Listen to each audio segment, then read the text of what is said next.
Welcome to Yerba Talks.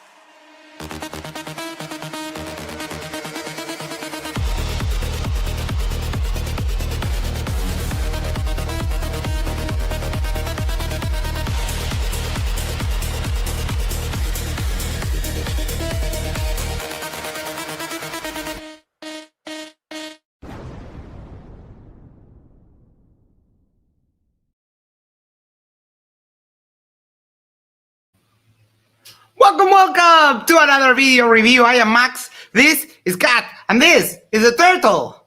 We're all here. All the boys are here, and we're ready to derp. I hope everyone is doing okay. That was such a good stream. Dan just ended. Let me throw the ball to the cat, and we'll get ready. I hope everyone is doing okay. Before we continue, make sure to do the social thing is like, share, subscribe. Send this to a friend, send this to your significant other, go to the corner, yes, the corner of your street, and just subscribe to Jeran Talks. I almost fumbled that, but I got it.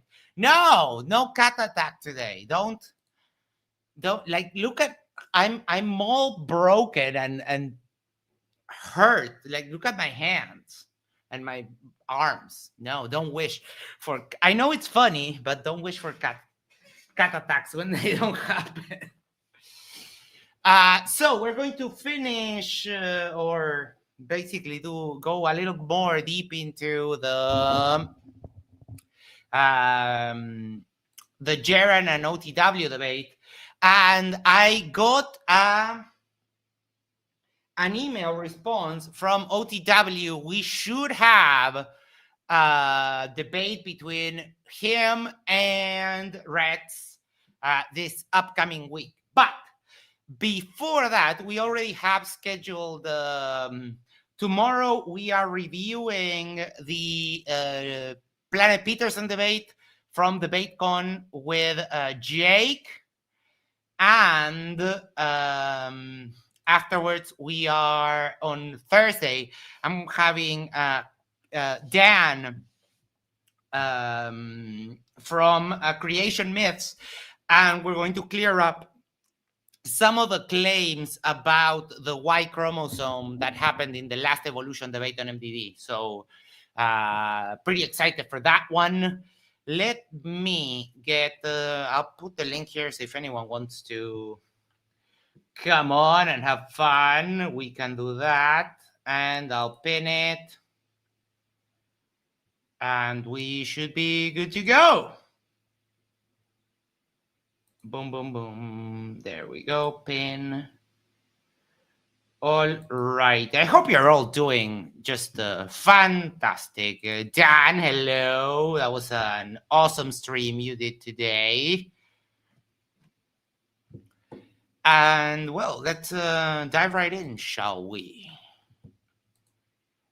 Boom, boom, boom, boom, boom. All right. Let me open the chat, do that, and put it at chat replay. Bro, how you doing, CK Yellow? And we also have a bunch of friends. We have Megan, CJ, the Canadian Space Advocate, Aldebaran, Silos Raider, and Many Many Bar. I'm sorry I can't name you all because we'll be doing the intro for. I'm a bit loud. Okay, there. That should be better. I turned it down just a little bit. What was I saying? Don't remember. Oh yeah, that we're not going to do the Foundry thing. Sam says, I never see you on the Flat Earth Facebook groups humiliating the flares anymore. I've been extremely busy this past couple of months. So yeah, that's why. and it gets kind of boring after a while. They all have the same shit all the time, so it's just it gets annoying. All right, let's continue. You said, Yep. If it's projecting all around that ring, then wherever you are, you're going to see that particular light source. Okay, so that we're just in any given moment. So just give you magic. Just say, basically what you're saying is, I want the ability to place the sun wherever I want it, and it to do whatever it does, and we just call it a flat Earth. There's no rhyme or reason. There's no explanation. There's no description. There's no. Dan says flat Earth as a stepping stone. It kind of is. In my experience, people go about it two ways. Either they are conspiracy minded and they already go for like all of the things like vaccines, 9/11, reptilians, and all of that, and then they add flat Earth. Or flat Earth is the gateway drug into other conspiracies. But yeah, the problem is that it preys on the weak. It preys on people who don't know science, who are not that well educated, who are conspiracy minded, paranoid, etc. So it's a good way to capture people into the conspiracy circuit. Tangible reason for what you're asking for. You're just asking for it. You're saying, give me the sun. Well, I look at it like we live on the plane of inertia, and we're at the center of a torus field. What does that mean? But it has nothing to do with the sun. Yeah, but we show the representation of the magnetic field in the last one, and it couldn't possibly be like that. You couldn't have a magnetic field the way the Earth has on a flat Earth. It doesn't work. Hello. Or anything. You're just saying words. Well, I could bring up one thing I want to ask you. Sorry, I mean, and obviously I'm taking an approach of being really hands off, but I do want to go into, just out of curiosity, the moon landing and all that. It's a much easier to understand, I think, topic. Do you guys want to pivot there? Or do you want to show your 7-minute video? I don't think the moon landing is important, because what we should get to the point. This is what I would hope. Yeah, for I'd like to present my. Yes, do the foundry thing. Send your fluids to the foundry. Yeah, but you might want to watch out, because you probably can get alcohol poison. This guy is a little bit down that rabbit hole. Hello, Pablo. My video to you, and, and we'll get there. 1 second. All right. Oh, Proby, Peter Barkley left a message on our Discord. He was trying to reach you over verse or something. If you want, if you give me permission, I can give him your email so he can get in touch. The man, the legend, yes, Mr. Rum himself. Hello. Oh my God, dude! I Oh, I don't have my. I need to drink more. You need to drink more. I'll keep you company with mate. This bottle might be done by the end of the night. Oh God! I just want to thank everybody for hanging out with me for 6 hours. It was really cool, and I appreciate being able to turn it over to you, so we can continue to derp long term. Oh yeah. Give me 1 second. Let me get David the link. I can probably do. Oh, I forgot I was going to play David's at the end of my stream, but I just kicked it over to you instead of playing anything. Damn it! Such a great song. The visuals are amazing. I love the I love the visuals on that, the cartoon style. Yes. But in general, all of our friends that do the thing, the AI thing, they're all getting way better at it. It's so good. The talent that goes into this community, like for example, like I just asked for help. Like I'm trying to do something. Peter Markley steps up. I'm like, hey, I can do your drawing. Explain what you want. Explain it to him. In less than 5 minutes, I have it. I put out there, hey, let's work on some designs. Here's what I'm thinking about. And 10 minutes later, Joe's got 6 iterations of a design. Michaela's got 4 iterations of the design, and everyone else is still trying to figure out where to send it to. So, I mean, just the amount of talent that we can draw from, and the people who are part of this community and part of our individual channels, it's like it's not just your channel or my channel. It's like it's everyone's channel, and I love that. Yeah. It's so cool. Jack, welcome. How you doing? Hola, buenas noches, hermanos. That is Hola, ¿cómo está? impeccable pronunciation. That's fucking 4 years of high school Spanish, dude. The best I can do. But that was great. Most people can't even do that. I'm impressed. I appreciate that. How you doing? You good? Yeah, great, man. It's been a long weekend, but uneventful, so that's good.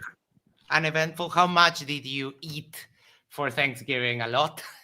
Not so much, actually. I didn't really do much of anything this year. My kid brought some leftovers.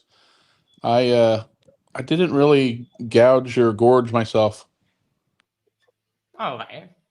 All right. So we are continuing to watch this thing, and hopefully this week we get a debate between OTW and Reds. No money involved, fortunately. But Hey, yeah. when is this from? This thing with Jeran? A couple of days ago, 5 days ago. I asked because I noticed when I tuned in that he mentioned something about the moon landing, and I'm really curious to see where Jeran goes with moon landing. They don't actually go into that. They continue talking about the flat Earth. But the last time I heard Jeran make a statement on that, his statement was that he can no longer say that there is evidence that we didn't go to the moon, which is kind of an implicit acceptance that we did go to the moon. Yeah, but he doesn't really commit, does he? He's kind of wishy-washy with that. Correct. Yeah. Yep, that is true. All right, let's continue. I think it's important that we as a human race we're like, okay, so I believe that you should ask questions about everything, right? I believe in asking questions. Yeah, I agree. Okay. But if you find out that you're wrong. Dan, you're feeding back just a little bit. Oh, sorry. But a hair, and you're good. Then you have an absolute duty to say so. We cannot allow. He said duty. Someone here says, are you nervous, OTW? Freedom grower. People to be asking questions, and then when they're shown to be wrong, we just allow them to say, well, I want a magic sun. Give me a magic sun and everything's fine with my model. No, it's not. Your model is shit. It doesn't have any answers. It doesn't have any explanations. You need magic. And so you shouldn't be in scientific conversations if you're like, oh, well, it's a projector and it's projecting off the walls of right. But I just mentioned the plane of inertia and that's nothing. That's not like what? Yeah, so I can mention pink unicorns. So that doesn't make them true. The moment to believe the pink unicorn is real is when I get you the picture or a video of it. Right? This idea about the plane of inertia is so fucking dumb that I can't even explain it, because it's like you're implying a globe. You're implying that there is equilibrium on both sides of the plane and everything else. So it's like you're implying rotation. You're implying all this other part. It's like you're basically, by saying plane of inertia, you're basically saying it's a great circle on a globe.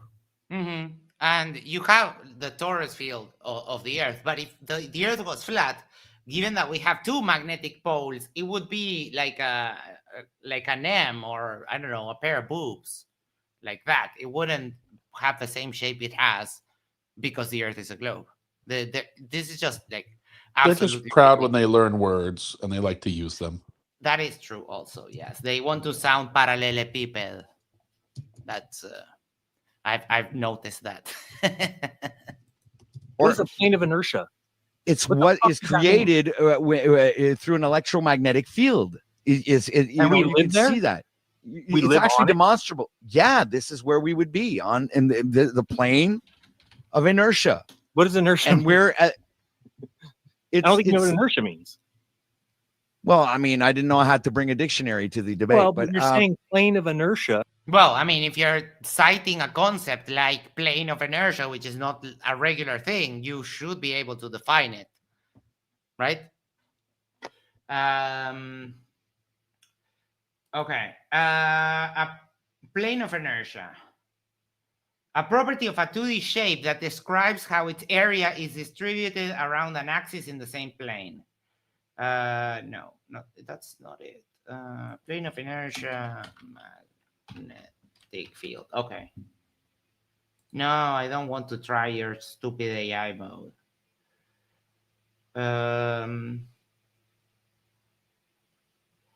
The boundary between a magnetic field and the electric field. Or consider magnetic fields to have an inertial-like property. These concepts are so vague the way they use them. Yes. I'm still surprised that nobody really harps on them to explain the stars in the southern hemisphere.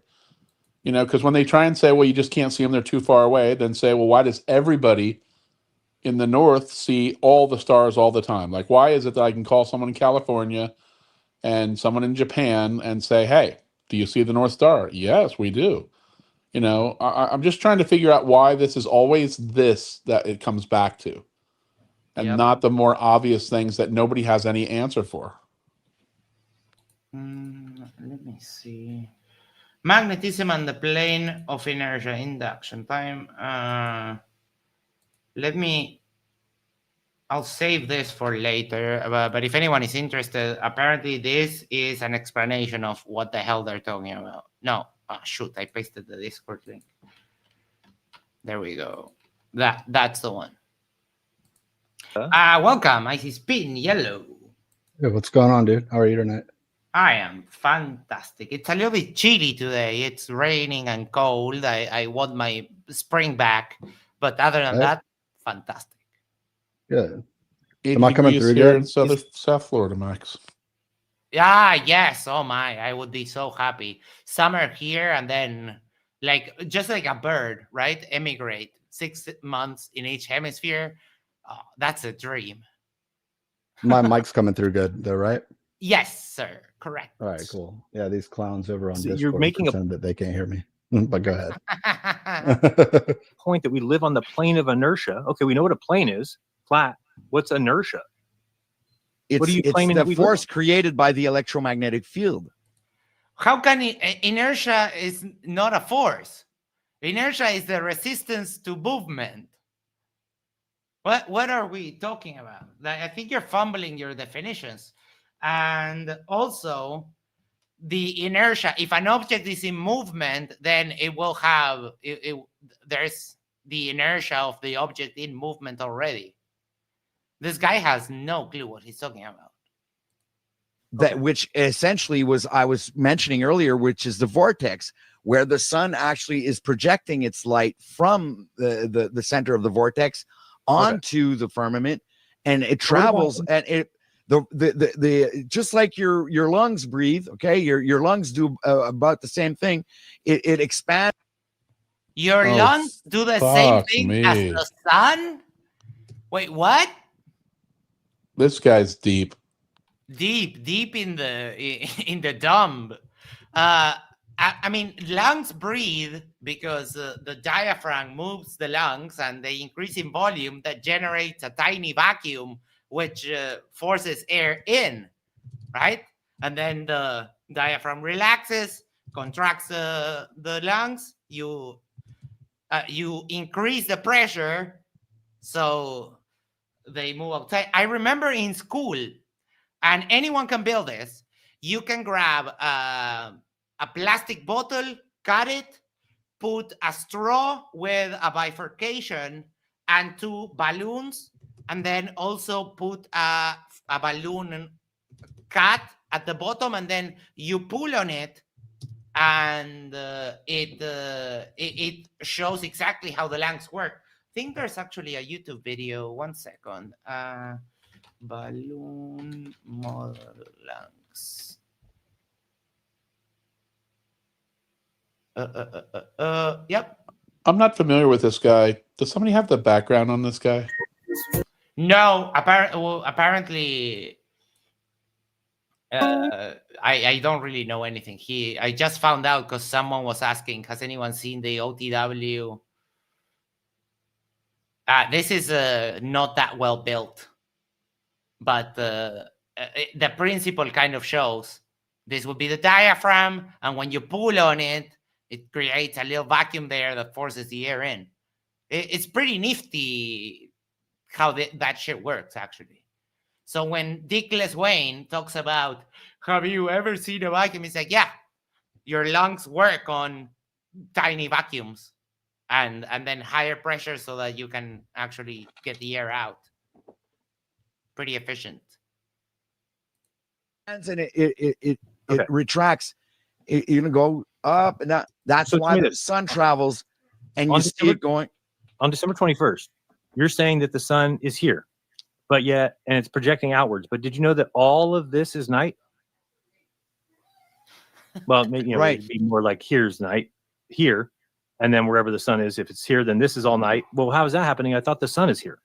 Well, how about you explain to me how come we can't even go there? Because all of the countries in the world have signed a so-called treaty, to prevent everybody from ascertaining that nobody owns Obviously Antarctica. Ascertain. I love it.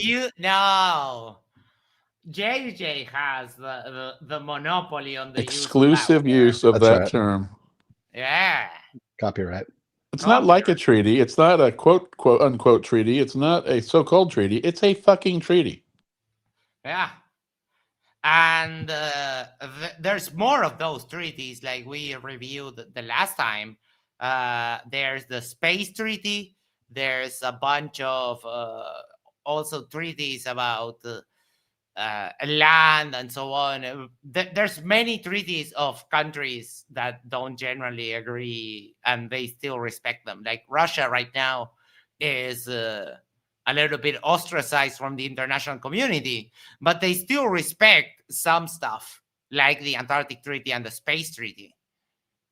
I think you should just have these guys go read the fucking treaty. It's not that big, and I don't think they know what they're talking about. I wish more people would call them on it. Let's go read it right now, buddy. Yeah, it's 6 pages. You can read it pretty fast. There's no country in Antarctica. It's like all the countries band together, which some of them are not even like they're at war with each other, but they're still signing a treaty out in Antarctica. Explain that. No, they signed it in the past and they just uphold it. It's not that big of a deal. And also, let's say Russia right now will just say, oh, you know what? Fuck the Antarctic Treaty. I'm going to go do whatever I want. It would be a huge mess if anyone just decided to go do whatever in Antarctica. Put an oil rig right on the shelf. Right? Just start cutting off pieces of glacier and taking them over for drinking water. Like it would be, the response would be immediate and pretty severe, I would say. Yeah, it'd probably cause it would probably actually cause a war. I mean, right? Yeah. I don't know what kind of resources there are, but yeah, I mean. Well, there is a whole continental shelf under the ice shelf, so there must be something, right? And one of the hypotheses is that if you think of Pangea, then it was just a regular continent that drifted all the way down. So maybe there's soil and other precious resources like minerals and so on. But you would have to completely destroy that in order to take any advantage of it.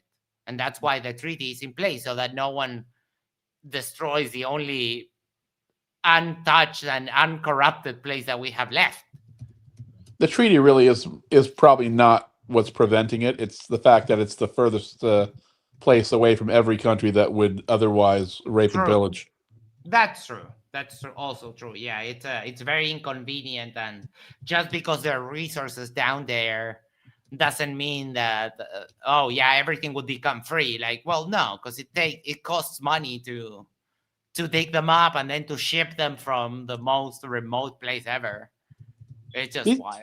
These kind of people, though, as much as I hate Fakatzoid and Witsit, they at least make you appreciate them more. Their level of science is, granted, it's made up at some point, but they at least don't spew this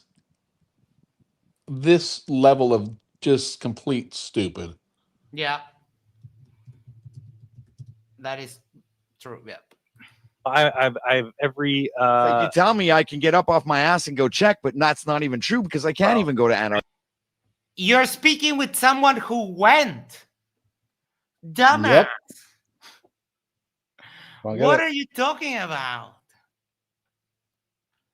Like you all you need to do is have the money and pay the money and you'll be there. You don't even have to pay the full 30 all the something dollars. You can go for the marathon and say, oh no, I feel my tummy aches. I won't be running. And that's it. They won't care. I didn't say Antarctica, but not Antarctica. I mean the Arctic, where the North Pole is. Yeah, I don't know what you can find a cruise ship that'll take you up there. You can find like not a cruise ship, but like a whatever they call it, icebreaker or one of those polar cruisers or whatever. I mean, you could find one. It's not that you can't go there. It's expensive. Let's see. 1 second. North Pole excursions. Oh, traveling to the North Pole. The best 5 North Pole night tours with prices from TripAdvisor. 289. What? Is this real? $289. We chase them. Aurora in Alaska. Okay, no wonder. Northern Light and China Hot Springs. Yeah, Arctic Circle. Okay. There's so many. So many. They wouldn't even go if you paid them to go. I don't know why this is a thing for them. That's Arctic, true. Antarctic, what's the difference? Whenever they were offered to go, they all bagged out. Yep. But I mean, he didn't. The researcher, the truther who spent a week researching this didn't find this page where you have all the freaking tours. Beer the doctor says, my cousin and his family have been there. They have amazing photos from their trip. It's totally an easy trip to go on. Yeah, especially if you're an American, right? Me going to the Arctic from here is a lot more expensive than starting in the US. For me, it would be a little bit cheaper to go to Antarctica because my trip to Chile is like less than $1,000 to go to Chile. Nobody's saying it's not expensive. It's definitely expensive. But I wanted to show you that when I went to Antarctica, here's what I changed my mind on a bunch of things. So let me just give an example. One thing was I used to always say whenever these people would cross Antarctica, I would laugh at them because they would say, oh, this guy crossed Antarctica. He was pulling a 600-pound sled. And I'd be like, yeah, right. Nobody can pull a 600-pound sled in the snow. It's a joke. It's uphill. What a joke. Nobody crosses Antarctica. Till I went there and I'm lugging my bags around and everything's a pain in the butt and how heavy it is and I can't. And then on the final day, they like brought these toboggans to everybody's tent and said, oh, use these to move your bags to, go where we had to get them on the plane. So you load all your bags. I loaded my bags, which were 55 pounds plus my 20-pound plus another 20 plus Austin's 50 to 20. So like over 150 pounds, 200 pounds. And it slid so easily that I was like, oh my God, I could pull 1,000 pounds. If I was going to walk across Antarctica, of course I would pull something. It's ice. You're pulling a toboggan. So just saying that these are things that when you sit at home in your desk in front of your... Yeah, the only problem is if you have to go a little bit uphill and the toboggan just rolls down. TV, in front of your computer, you make a lot of statements because you're just dumb. I can admit I was dumb saying, oh, this guy crossed Antarctica by carrying a 600-pound sled. Yeah, right. I was dumb. I went down there and saw it. Same thing with us thinking, why don't they let us go down there? You will die. You will die. You cannot make it. I flew above it. There's ice fields and there's sea ice. I mean, then there's land and there's sea ice and there's land and you're like, how would anybody get across this? What are you going to do? You're going to drive a boat till you hit the sea ice. Then you get up on the sea ice. Then what do? If you can't take the boat with you, but as soon as you're at the end of the sea ice, now you got more water.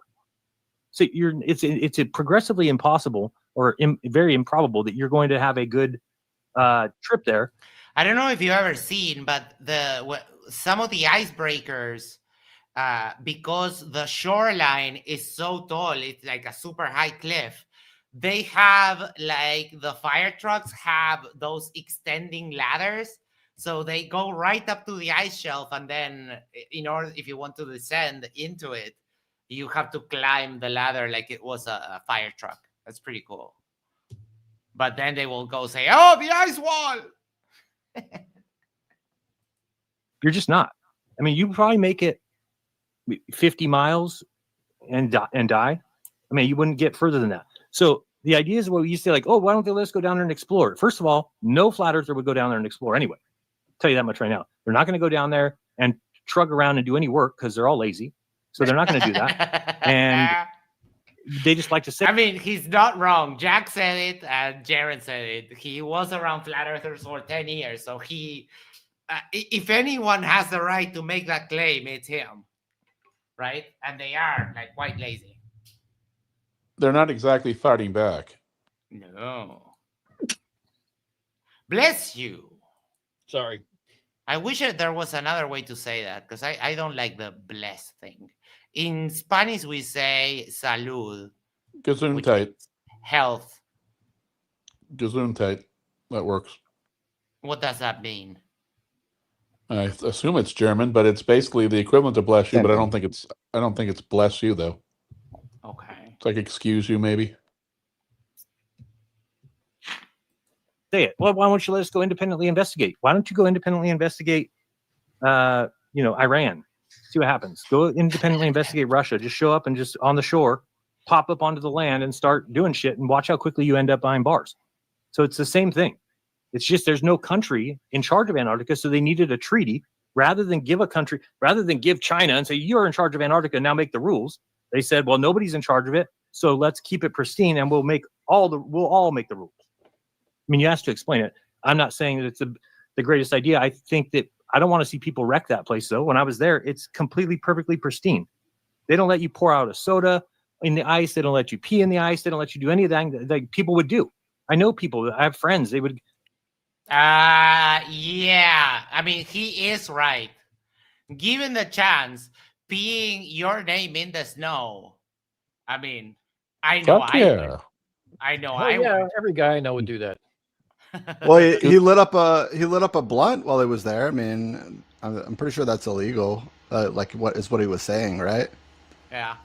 I don't know if they have medical use. I wonder what the actual Antarctic rules are, but because it seemed like he was trying to do it like in a way where he couldn't be like seen or something, you know. Real quick, Max. Gesundheit means good health.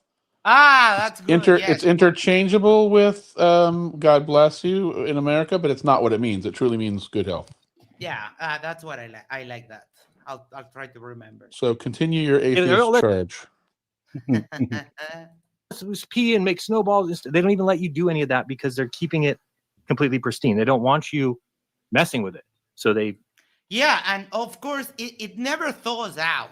So let's say you pee there. It will freeze over, and it will get covered by new snow, new ice, and it will be there until everything melts. So forever, the world explodes. Pretty much. Yeah, pretty much. You know, they have to take. And we are thinking like pee. If you think poop, that's even worse. Your shit and piss off the continent. They're not even allowed to like bury it no, they have to put it in canisters. They have to take it off the continent back to the States or back. I think they dump it in the ocean, to be honest with you, but they don't put it on the continent. So when you're there, it's like pristine. So again, I get it. I don't want people down there fucking it up like they effed up the rest of the world. Is because that's the last thing we have. Think about it. It's the only untouched place on Earth. At least. Yeah, well, I mean.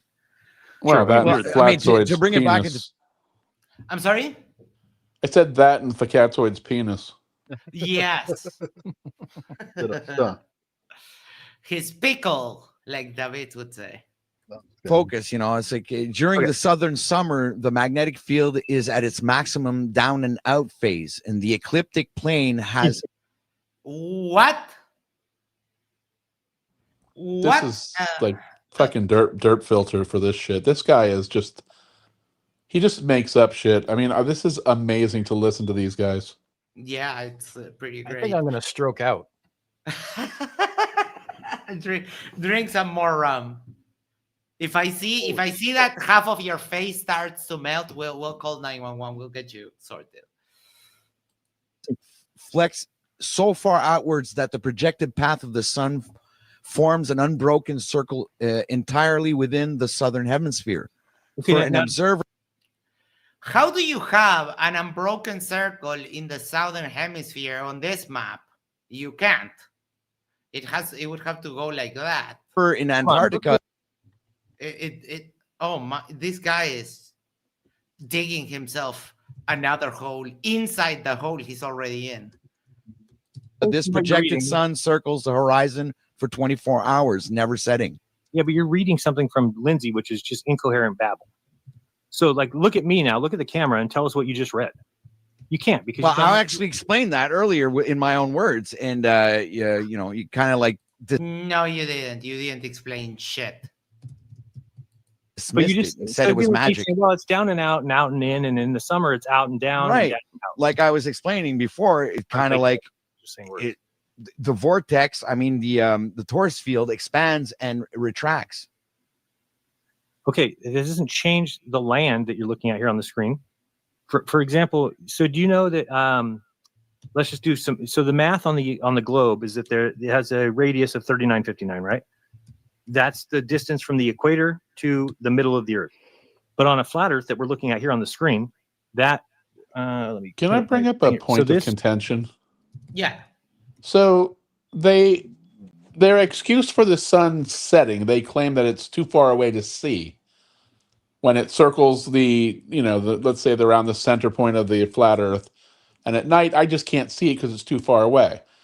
And then on the other hand, he's now saying there can be a 24-hour sun circling that gigantic circle that we all see for all 24 hours. It's like there's everything they say contradicts something else that they've previously said. Yes, of course. That is one of the laws of Flurf. Yep, you're absolutely right. But also, it makes no sense because, like, if you go to Antarctica from here, you go to Antarctica from here, you go to Antarctica from here. So the sun is circling like that, like that, like that, and like that. Just go south, Max.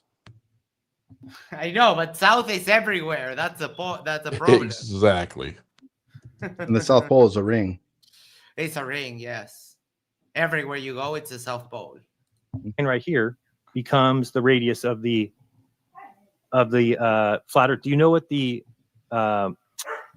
what this distance would be on a globe or on a flat Earth? What is the distance from the North Pole to the equator? Everyone should know it. 6250, right? Because it's half. Oops, that's not a pen.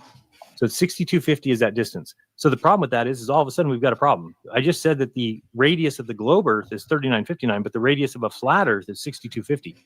So if we take the math on that and we do, where's my compass? My calculator. So if we do 6250 by times, what are we doing here? So we're trying to figure out that's radius. So times 6.28, which is 2 pi, equals 39,250. So on the globe, it's 24,901, but on the flat Earth, it's 39,250. Now you can't get around that. What you're gonna have to explain, if you're a flat earther still, is how they hid 14,000 miles, because the actual distance of the equator, the red line, is 24,901, not 39,250. So here's an even bigger problem: is that as you go further south, it gets worse. On the globe, this comes back around to the South Pole, so everything gets smaller. But on the flat Earth, it expands. So as you get out here, flat turtle or dome turtle? Hold on.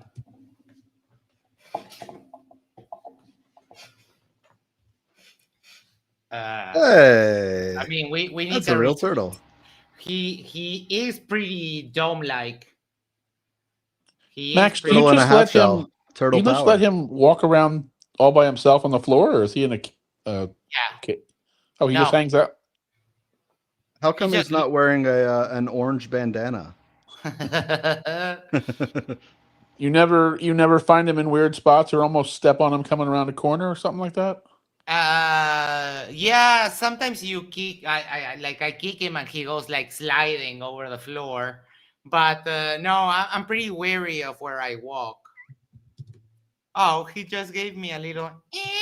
I heard that. But he, That was cute. he likes to be scratched, like touched, and if you pet him, he likes to be pet. Yeah, he's loose all over the house. I've always had him.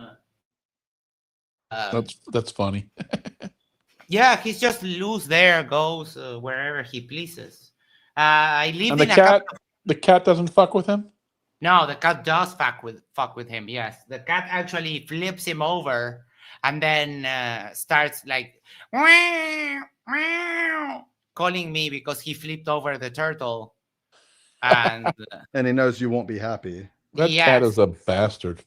Come yes, fix my actually Playboy. is. It's turned over. Oh, sorry. Hold on. I'm the only one on screen.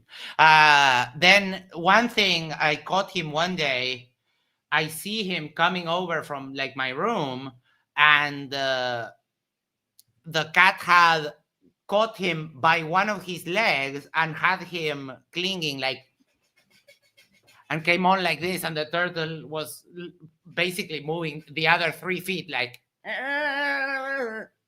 It was fucking insane. Here, let's say you're out here at 53 degrees, and we'd have to draw another circle so we can say, what's this 53 degrees way out here? Oops, didn't mean to do that. Come on, back out. So this right here, which is about 53 degrees, if we wanted to know what this yellow circle was, sorry, I'm gonna get that right out of there. So if we wanted to know what the distance of this yellow circle was right here, we would just do, well, let's take the distance between the North Pole and that outer edge. When you do that, it comes out to about 9,700. And then if you do 9,700 times, where's my calculator? 9,700 times 6.28, you get, oops, that'll work fine. 60,993. And then if you, which is just crazy, because think about it, the biggest around the Earth is on the globe is 24,000, but on our flat Earth, we're not even past the continents yet, and we're already at 60,000 miles around. And then if we take that and we divide it by 360 to get a distance per degree, we get 169. Oops, I don't know, it's not a pen. So we get 169. Let's just say it's 169. So that's it right here, 53 degrees south, 169 miles per degree. So now let's bring up a globe and let's go measure it and see, is it coming close to the flat Earth, or what does the globe say? Because it shouldn't be that much different, because how would they be able to hide that anyway, right? How could they hide miles? Now, could they hide 1 mile here and there? Sure. Could they, this distance is maybe one. Yeah, when you're measuring or calculating something like the circumference of the Earth, like 1 mile is just a rounding error, or within, acceptable margins. It's not going to change much. The problem is that the difference is too much. It would have to mean that, for example, there would have to be such a machine to even hide it from the people that live here that it's just insane. I took a flight from here to Chile, and it took me 2 hours. On this map, the distance is so much bigger. You know what? Flirts don't travel, though. I mean, that's part of the problem. Is they're not really worldly. So this doesn't mean anything to them. They're just hearing this. It's going right out the other ear. Yeah. Douglas said, I had neighbors who had a turtle with free range in their home. They had some plants in the corner of their dining room with stones surrounding them. That's where their turtle called home base. Oh, he usually, whenever I move, he usually finds somewhere where he likes it, and he goes there to sleep. So after it gets dark and there's no sun coming in through the windows or something like that, he kind of goes to a part of the house and stays there Right now, I don't know why he's walking around everywhere. Oh, and he does in the morning when I wake up and I give him food, he eats and then does a couple of laps through the house, just walking, chilling. Yeah, the life of a turtle is amazing. 2 times as far, maybe. But let's look at the differences. So we're just going to 53 degrees south, what I just said here, 53 south, and we're going to measure 1 degree. So let's see, 53 south is right here. And then we're going to do right there, 69 to 70. Okay, so that's 1 degree. We're measuring from here. You think there's a chance he's actually paying attention here? No, he's tuned out. He's waiting Zero. for his turn to speak. And I think that's a great question because it will become absolutely evident in just a moment. 270. Okay, that distance is 41 miles. So now what that means is that on the globe Earth, which we can go measure right now, you can call somebody down in Punta Arenas and say, hey, go measure from this spot to this spot, tell us what it is. They're going to come back and tell you it's 41 miles. And you have to now explain how it's really 169. Okay, what that means is that if somebody gets in their car to drive to their friend and they're like, how far are you away? 60 miles. All right, I'll be there in an hour. They would get there in 4 hours, but not be able to explain why. Like that's Douglas, you're welcome. I didn't remember who my other Patreon was, and it's you. So, trying to give back a little bit. So thank you so much for the support. It's weird. I was just driving 60 miles, but it took me 4 hours. So any lie like that would have been figured out. This is how dumb Flat Earth is. Any lie like this would have been figured out in a day. You cannot keep this from people. You cannot lie to people about where they live. Yeah, but you say that, but you were a prominent proponent of Flat Earth for 9 years. Ding, I mean, ding, how ding, does ding. that? People don't get that. Why? I'm sorry? I said ding, ding, ding. When he says it like that, I understand why they call him on it. It's so dumb. How could anybody believe it? It would make no sense. And yet, Jeran. Yep. Your Victoria says, for some reason, turtles were all the rage in Canada in the 70s. A friend that has one that is about 50 years old. Well, I've had this one for over 25 years. It's starting to even be hard to keep track of how long I've had him. Hold on.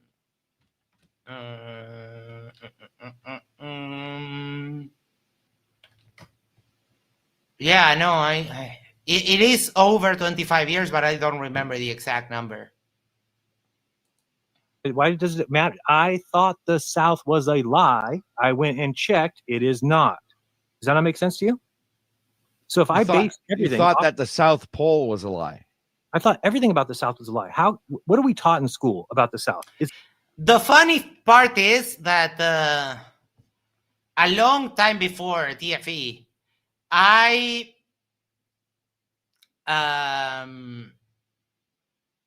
spoke with Jeran and I told him that, like, dude, do you think that 100 kilometers in the South is not 100 kilometers? And I don't remember his exact response, but it was a weird thing. We actually ended up talking about chemistry, and at that time, Jeran's idea of chemistry was sort of like alchemy. You just grab a bunch of test tubes, throw some materials in, and see what happens. Oh my, Douglas, you're so kind. You're only 26. I'm like 37. But I was young when my parents got it, and when my parents got divorced, my father inherited the turtle to me. Sorry ahead of time about my financial situation. No problem. Don't. It's all good.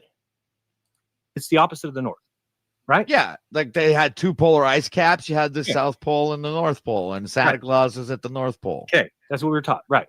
So if the Earth is flat, right away that doesn't. Oh, Icy Spin, aren't you sweet? For $5, says once in the chat if you love Cupcake. Yes, Cupcake has such a sweet voice.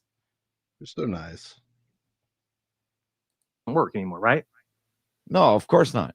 Okay, so I was a flat earther, so I didn't believe in the poles of the Earth. I didn't believe in the North Pole, South Pole. I didn't believe that the South could be anything like the North. It had to be different. It had to be expanded. How could this area here in the North be the same as this area here in the South? It's impossible. They can't be. They're not symmetrical. They're way different. But in reality, they are symmetrical. If you go look with your observations and your eyes, and you calculate and you do math, you'll figure out they are this different. They are symmetrical. Yeah. And if you go to like, so again, why would it be that in the north we see the sun go around us in their summer? Let me go back here, left to right, in 24 hours, right? So if you're standing here in the north, you can't. It doesn't matter which way you turn. The sun will go around you, left to right, every day. Okay. Now, if you go to the south and the opposite thing happens, what does that tell you? What does that sound like? Bruce, they used to sell the turtles on a street market, and before they became illegal, my father bought two.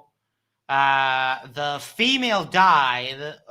They were hibernating, and when I saw him woke like up and about, I was like, "Oh, I'll check on the other turtle." And I went to grab her, and she was all instead of being a hard, she was all soft. The shell had basically, yeah, it was disgusting. And it's what's called a Chaco turtle. Kind of sounds like the globe that we were taught. It sounds like that's a north and a south end of a ball, and they have two different, and it's not happening at the same time. This one happens for 6 months, then it goes down here. 6 months back here. So that each place gets 24 hours of sun for a certain period, depending on how close you are to the pole, right? So just like if you were here, you wouldn't get 24 hours of sun 6 months, you'd get it maybe a month. Whereas here you might, depends on, this map is hard to tell because it's not a globe.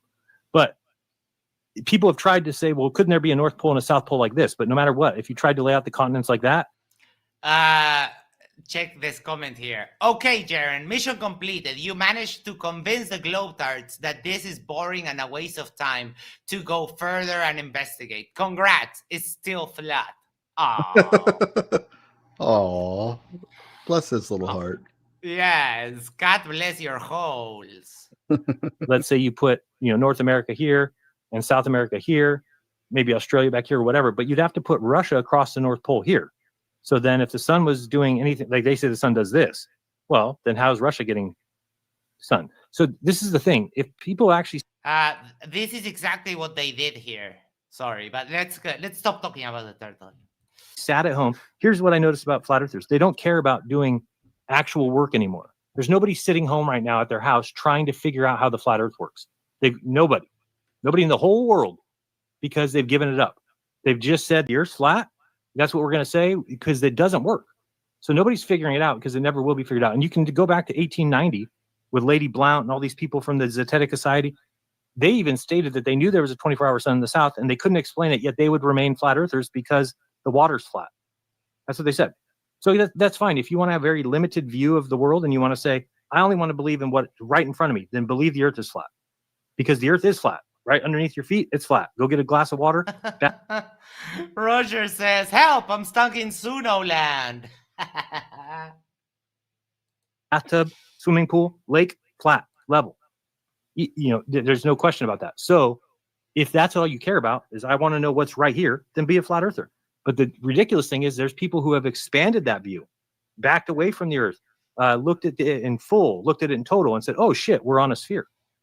And I mean, when I went down to the south, I saw that.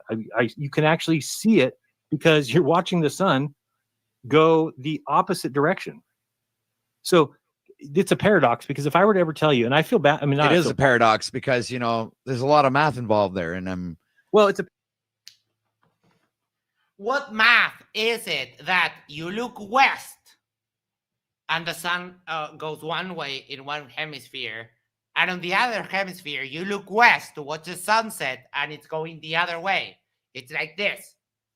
And you can have, let's say you get two people at the same time in different hemispheres, both looking at the same sun, and they're both seeing it go like this, opposite each other. That's the paradox. Not that it requires math or anything.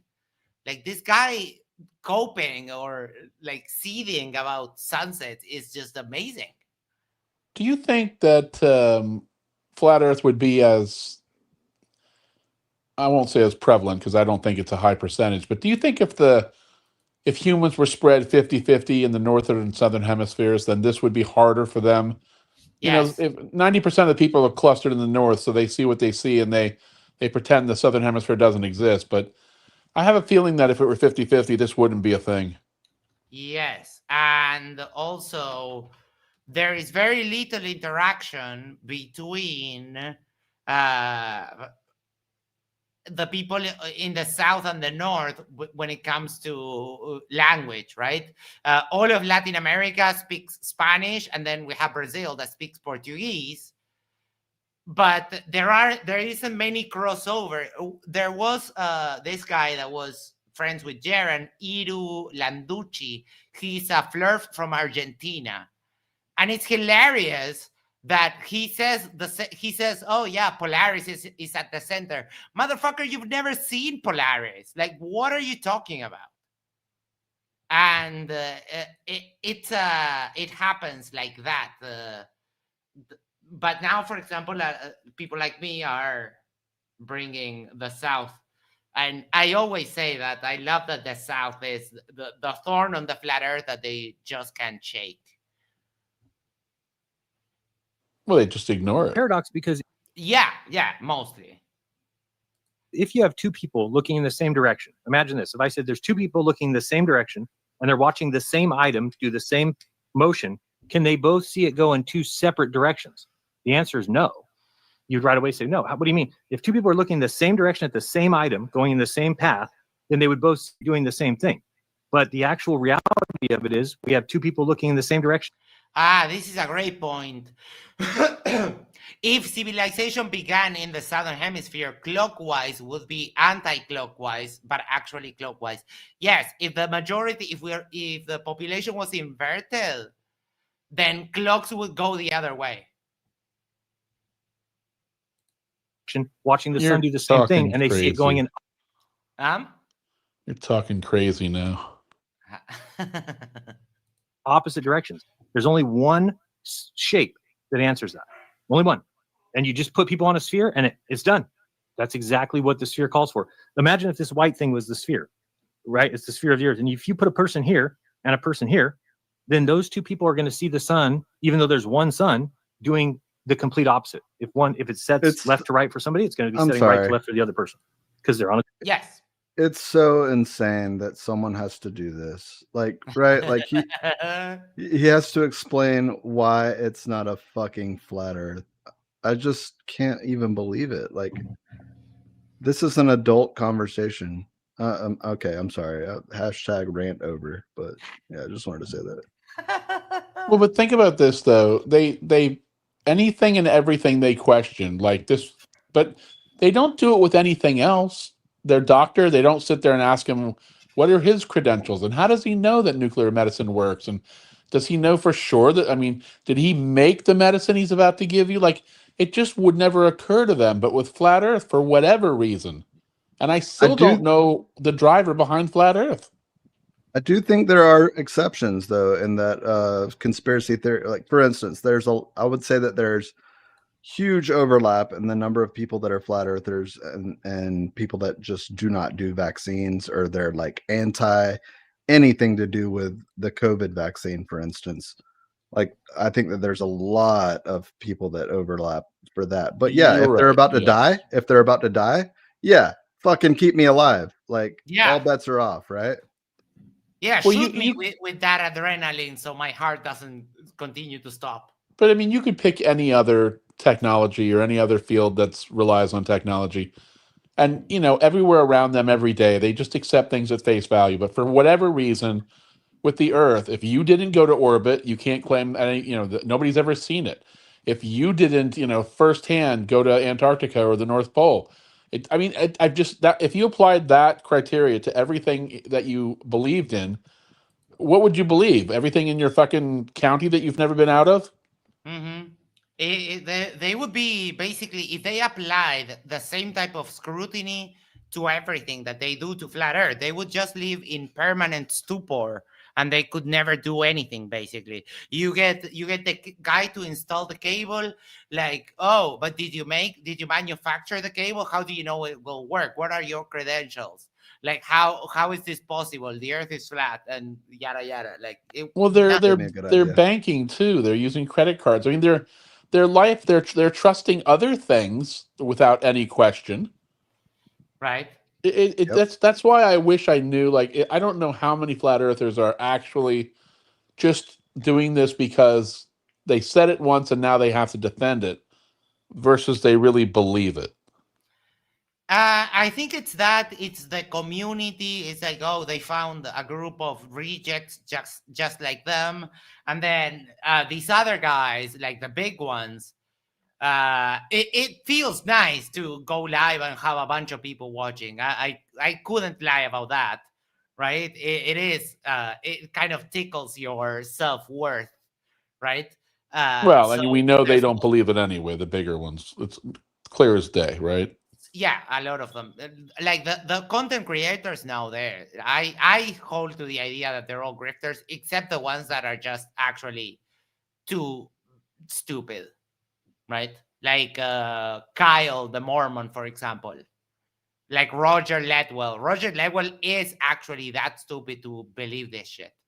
Megan makes a great point. They better not have any memory foam in their homes. Well, Ledwell's trying to block people from, I mean, he's literally on the internet doing a fucking live stream, but at the same time, he wants to what? Block people from seeing him selectively? I mean, that's what He's also a true believer, I agree. I'm sorry, go ahead, Jack. No, I was just saying, it's like they're on the internet. The fucking, it's the fucking dumpster fire of the world to communicate with each other. But now they're talking about isolating themselves and trying to, make their little meetings private so people can't come in and disagree with them or mock them. Don't be on the internet. And there's all kinds of ways you can meet privately.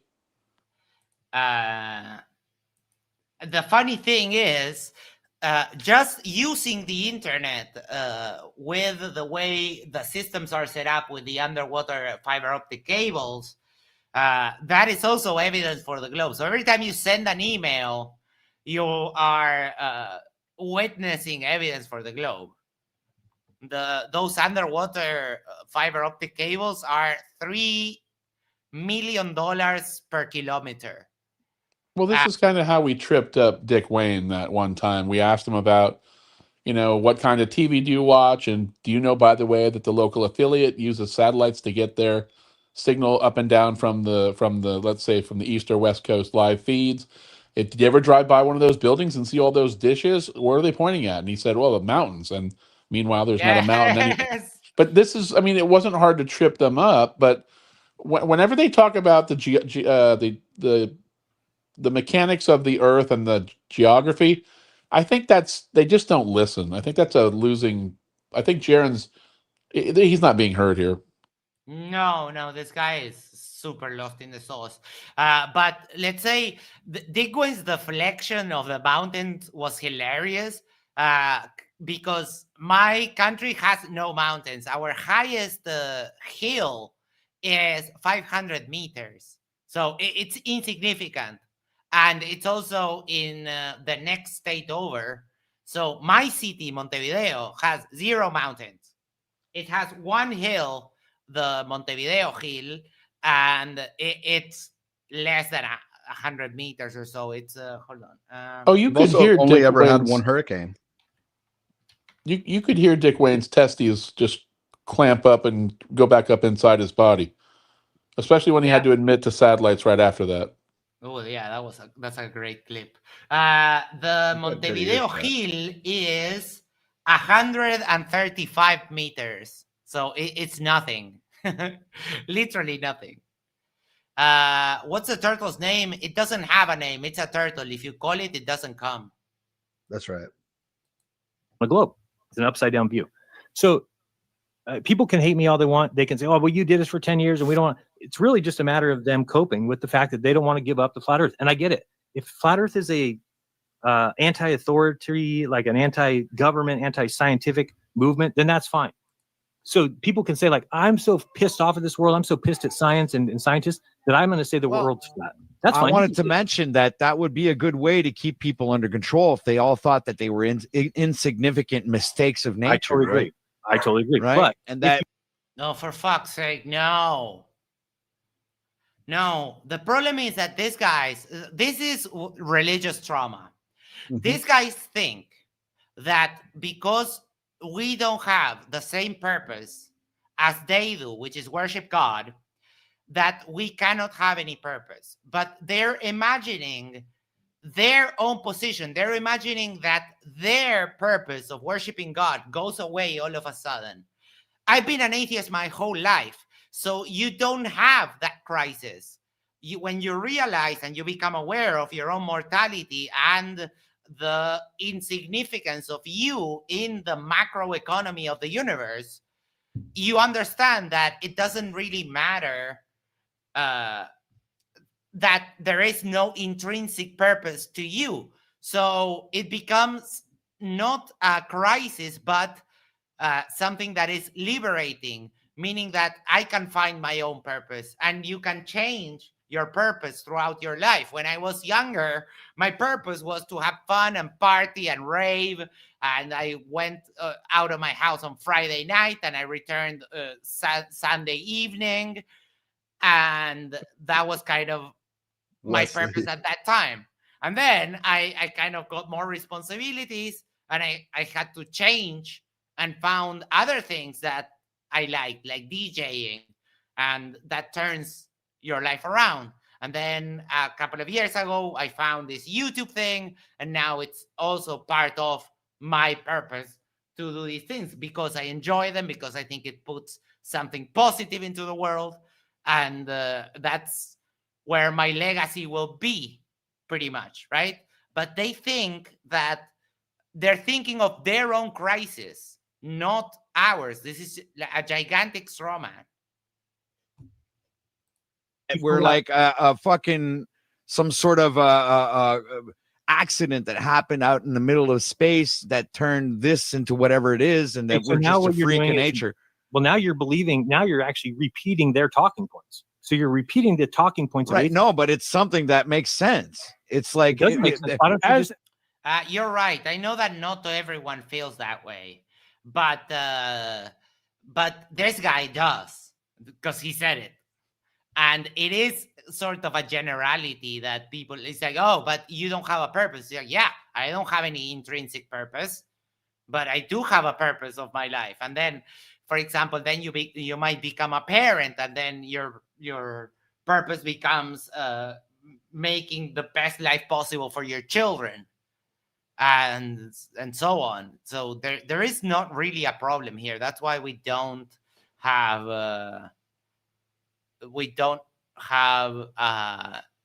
an intrinsic purpose. It's not that big of a deal for me.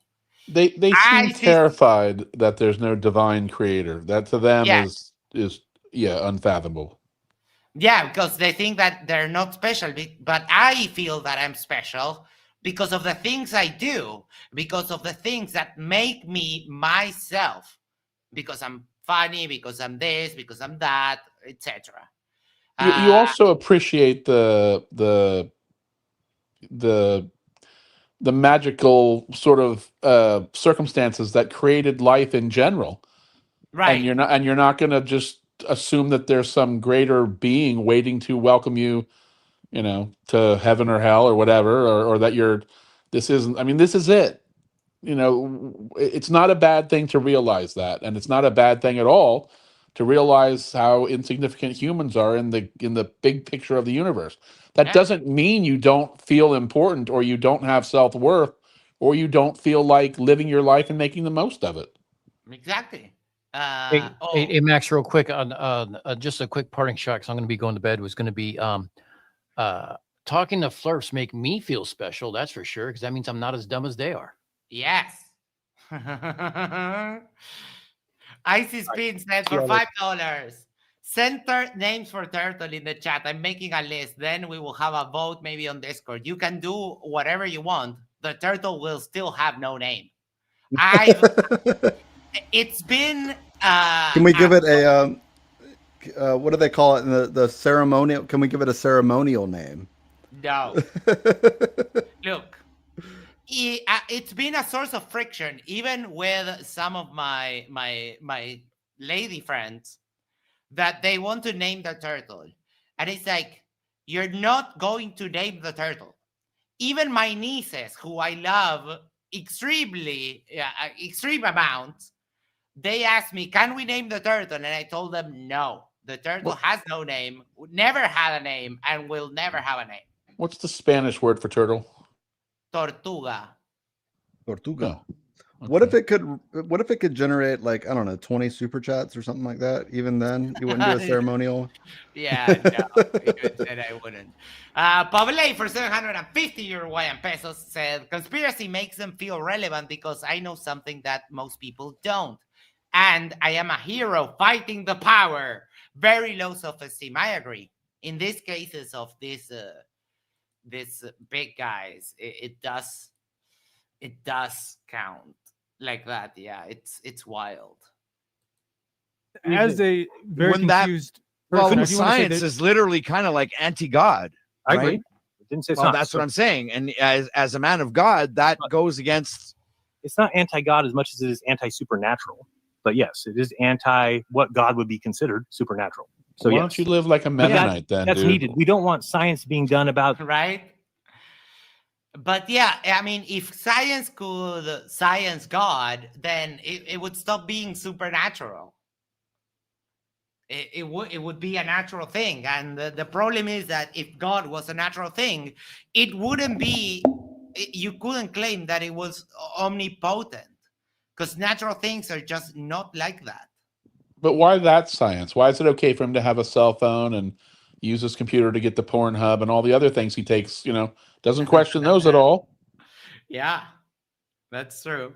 He has like a tablet here, is using a computer, a microphone that science created.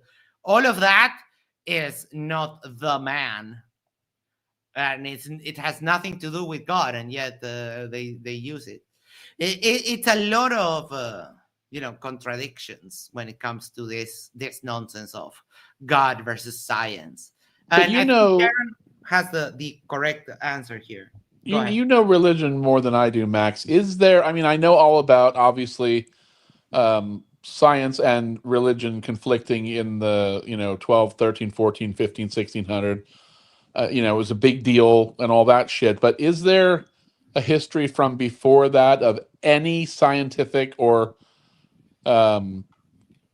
sort of experimental based things conflicting with the church and immediately, like, was this like burning at the stake type stuff?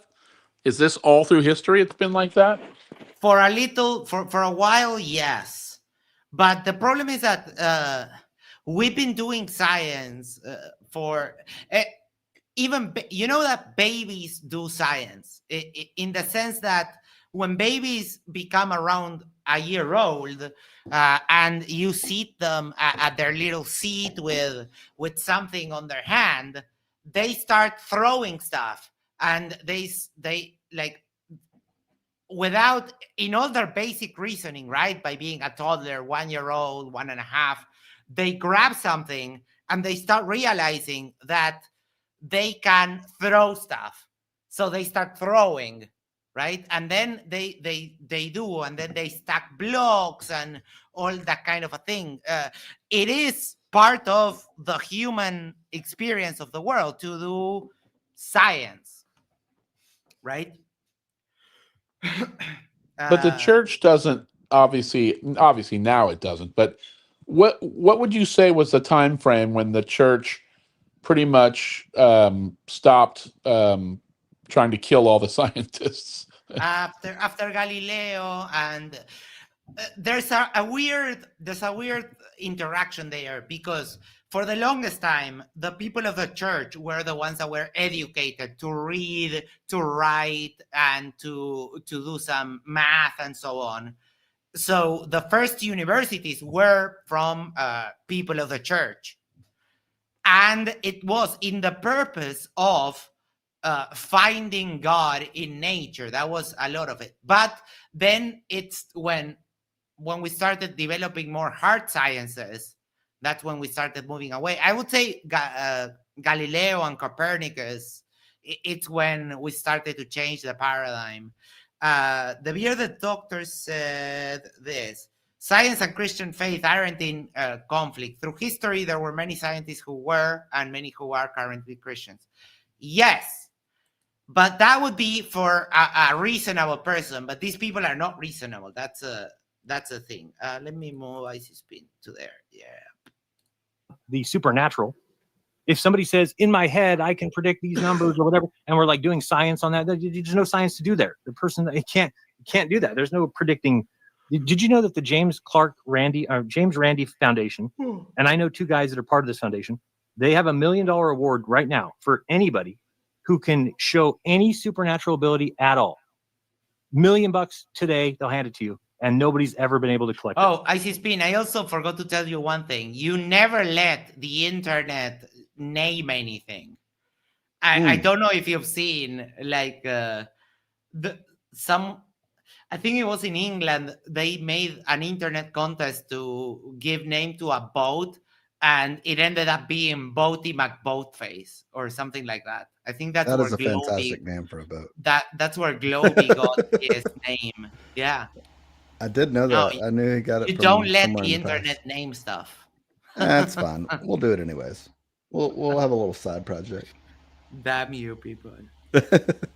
Not once. And it's because they make it do it very rigid test, but the test is to prevent cheating. So it means that every single incident that we've ever had of somebody showing supernatural ability is a lie. It is all fake. Yeah. Because if it's not, then that person just needs to go and collect $1 million, but they won't do it. So people will laugh at me for saying that. They'll be like, oh, this guy's a joke. Then find the person who has that ability and tell them to contact me. But nobody's ever done it. Why? Because everybody's a liar. Nobody can bend spoons. Nobody can read your mind. Nobody can guess the number that you're thinking in your head. It doesn't work. In fact, they do that all the time. And people even try to bring their friends. Like, can I have my friend in the other room? They're like, sure. Okay. So the friend goes in the other room. They shut the door. Then they show the guy in this room a deck of cards. They shuffle it. They show him one card. And they say, okay, now have the other guy read what card that is. It's never happened one time. So it's impossible. There is no supernatural things like people think there is. It's just, and here's the crazy thing. They've asked people in the United States, and I think 82% of people believe in supernatural, yet it's never been shown. Look at this. The opposition has gone to great lengths to never show a real model for planar Earth and turn it into an endless fake debate. Both sides fight over a fake flat Earth model. Dumbass. And this guy is called The Reality Audit. My good sir, my good Dumbo, whose fault is it that you don't have a model? We're not concerned with your model. You should be able to be the ones that make a model. No, not us. It's not on us to provide you with your model. You don't have one. I'll settle for much less than a model. Right now, tell us, what's the distance to the sun above the flat Earth? Yeah. And you get contradictory results. But we saw it with Democ on his debate with Reds. He acknowledged everything. He acknowledged that he was making measurements in reality. And then when he could say, oh, yeah, it's a globe, he was like, yeah, it's flat. It's that kind of denial and pure dishonesty that gets them there. Once. So not shown to be proven, which all you need to do, if you think you can predict somebody's mind, tell me. I'll get those guys lined up. All you need to do is have you and a friend. One person goes in a room. They look at a deck of cards, and then that model is Walter Bislin's model. Shane stole it. 1 second.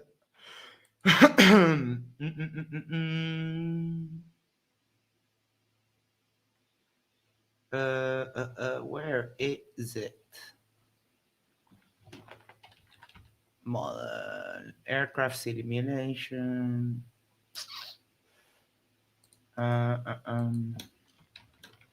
Cupcake's leaving. Bye. Good night, Cupcake. Where is it?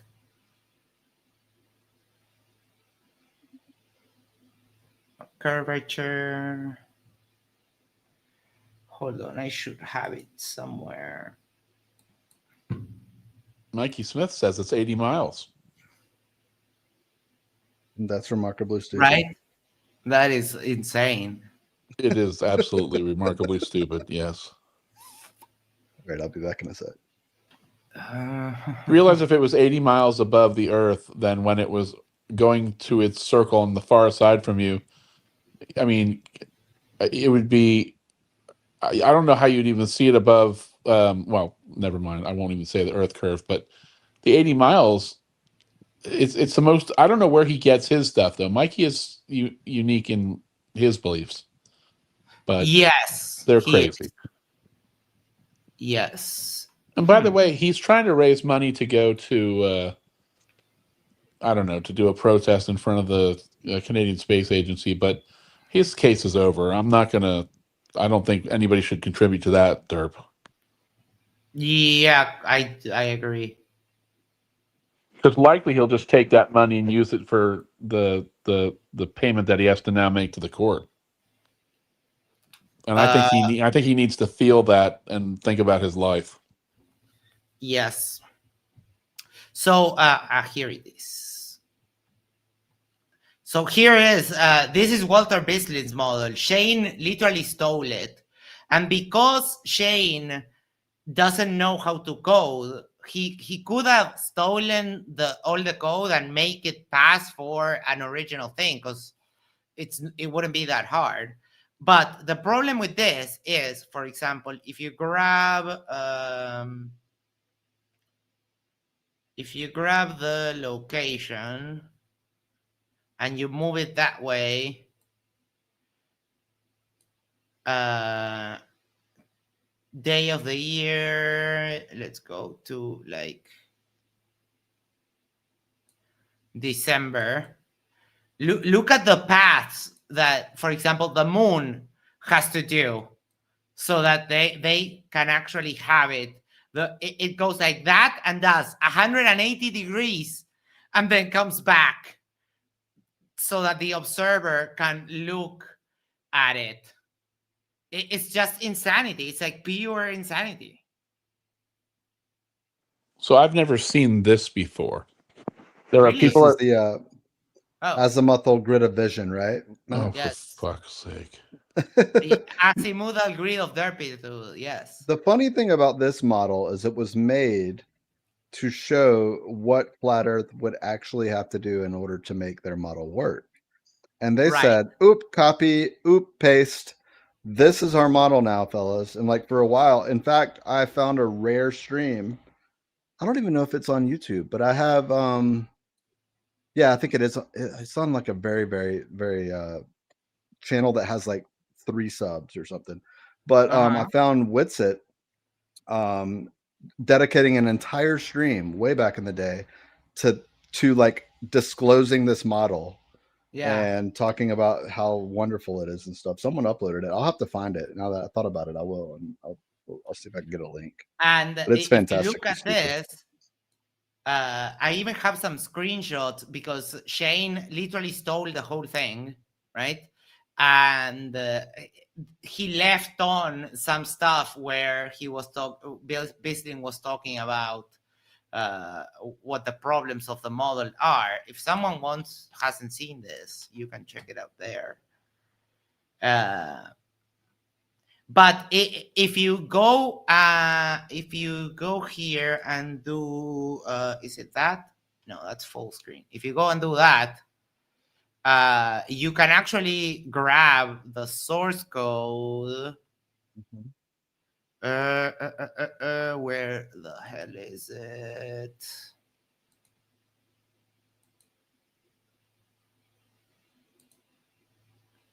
I don't remember how to do it. Hold on. Console. Sorry. No, where is the? What does the smaller half circle, semicircle indicate in this model? That's your dome of vision. Of course. Of course, is correct.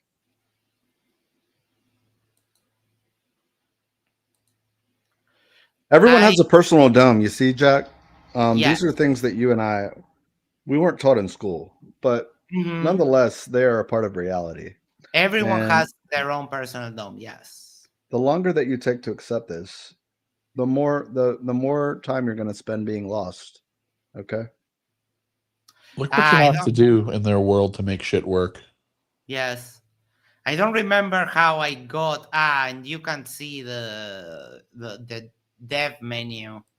But I don't remember how, but I managed to get the code for the source code.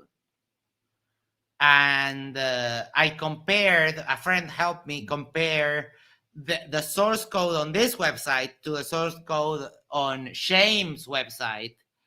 And they're exactly the same, even to the naming of the variables, which if in general, if two different people do code, they wouldn't have all the names of the variables matching each other. Here, the source code. There it is. Well, are they both claiming ownership? Yeah. Well, for a while, Shame tried to claim it as himself, as his model, and he went around telling the Flirt Derplings that what he did was he took Walter Bislin's model and took the straw man out of it. I literally had a flat earther tell me that. And when I went to confront Shame on the Ether Derpology server, they banned me in record time. I said, hello. Yeah, and they told me, yeah, what are you doing here? Well, High Up Level told me to come here. And Alan goes like, well, that was a mistake, and I got banned. I found it. I wish they'd have a monthly meeting to get their shit together and figure out what they actually believe. It's got to be more embarrassing for them that they all don't even agree that there is a model, or if there is a model, what the model would be. Some of them still think the Earth doesn't need to have a shape at all. Yep. SOHCAHTOA, and I was like, well, it depends on the application of said SOHCAHTOA. Like, are you going to be a retard about it? And he immediately proceeded to be a retard about it. So I was like, glad I qualified my answer and didn't just say, yes, I'll agree to your retard application of SOHCAHTOA. Immediately.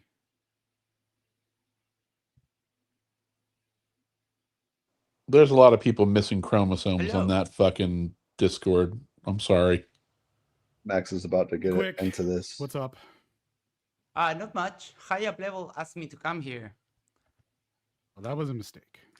Thank you for coming. Oh, they're so brave. The blobs. They're so brave. What a pussy. The other day, I don't remember what stream they were on, the chat. And I was like, oh, you fucking pussies. And then Shane was like, yeah, it's because I don't like you. Oh. You read the mind and you tell us what the card is. Doesn't that sound like something people should be able to do? Shouldn't somebody be able who remote views? Shouldn't they be able to remove themselves from their body and hover into the other room and see the card themselves? Why is he branching into the supernatural bullshit? I don't remember exactly how we got here, but he was because he was talking that science is not concerned with the supernatural, but he was saying if someone could prove the supernatural, there's the James Randi Foundation. I mean, Jeran is droning on quite a bit here. It wouldn't surprise me if they've tuned out an hour ago. Yeah, pretty much. No, I mean, remote viewing, you're right. Remote viewing is more, they say that you you think of something and you put it in a drawer in space. Like, I'm going to put it in this drawer number, and then the person over there can reference that drawer number and pull it out of the Akashic records or whatever. But if that were possible, then somebody would have done it in $1 million. And I even asked those guys, like, what have people tried? They tried everything, and nothing can be done. And then the answer that you always get from flat earthers or people who believe this stuff is they'll say, oh, well, it can't be proven in a controlled setting. Well, of course not. I mean, because it's just people like Sylvia Brown telling you that she talks to the dead, and that you have somebody in your life that died with the letter M, and it's all fabrications. We're being lied to around every corner. For sure. That I'm going to have to agree with you on that point for sure. Okay, so I guess my closing argument. Let me just say this, because I think we're somewhere there. Because I agree with you. So if we've been lied to about everything, but what if there's something about the flat Earth or something about the globe Earth that we didn't need anybody to tell us anything? See, that's where I'm at now. Is that I don't need anybody. I don't need a glober. I don't need a teacher. I don't need a physics book. I don't need NASA. I don't need government. I can look at the sun, what the sun does, and I can know that based on that the Earth has to be a sphere. It's the only shape that describes what the sun does. And the sun, whether people want to admit it or not, is the most important thing in the world by far. It's the most consistent. It's the most accurate. It's how we judge everything. Hence, the reason why all of the corporations are sun worshippers. I get that. The corporations are sun worshippers. Oh my god! Oh my god! No. That being said, if you give me the story between reading a book and worshiping the character of a book, or worshipping the sun, the thing that you know is there, that gives you light and warmth and feeds the plants and gives you security and safety during the day and makes you vulnerable during the night when it goes away. I mean, it makes a hell of a lot more sense to me to actually worship the sun than to worship anything, any other thing in real, like that you have no evidence for. So I don't see the problem if someone like literally worships the sun. No, I would take that any day over Jesus, Muhammad, Allah, Vishnu, and all. But the church today doesn't deny the shape of the earth at all, or space, or rockets, or any like. So is that now they've all been indoctrinated too? Is that how flat earthers think of that? Yes, because the Catholic Church, which is one of the most progressive, they say that the Catholic Church is like corrupted and satanic and this and that. And then also the Jesuits were the ones that gave us the heliocentric model, and every other Christian is a fake Christian if you don't believe their particular brand of derp. That's true too. This is, and then the fact of the word son, and then the son, God's son, the son of God. I mean, it's all. Yeah, Jesus. Yeah. Well, my niche is actually allegory. So I'm more into like in interpreting allegories and stories by the Bible, scriptures, fairy tales. This is pretty much my niche. My niche now is really you got flat it, Earth. Chubby. But the way. Yeah. But it's wild that he interprets fairy tales based on the Bible. That must surely be a blast. There was 45 minutes of science that they didn't have a word to say. And now all of a sudden, I'm interested in that. I honestly don't know why in the globe they tried. Like even Jeran at this point, why bother? Well, he's in a very unique position to talk to these people. So I think that he should continue doing more of these. Except it costs $35,000 to get him to change his mind. Yes. It wasn't anything else. He could have looked any of this up. He could have done the research. I still insist that because he was there and he has a speck of fucking credibility in his soul and doesn't want to do what Witzik did and just completely sell out his life, that he just couldn't say no.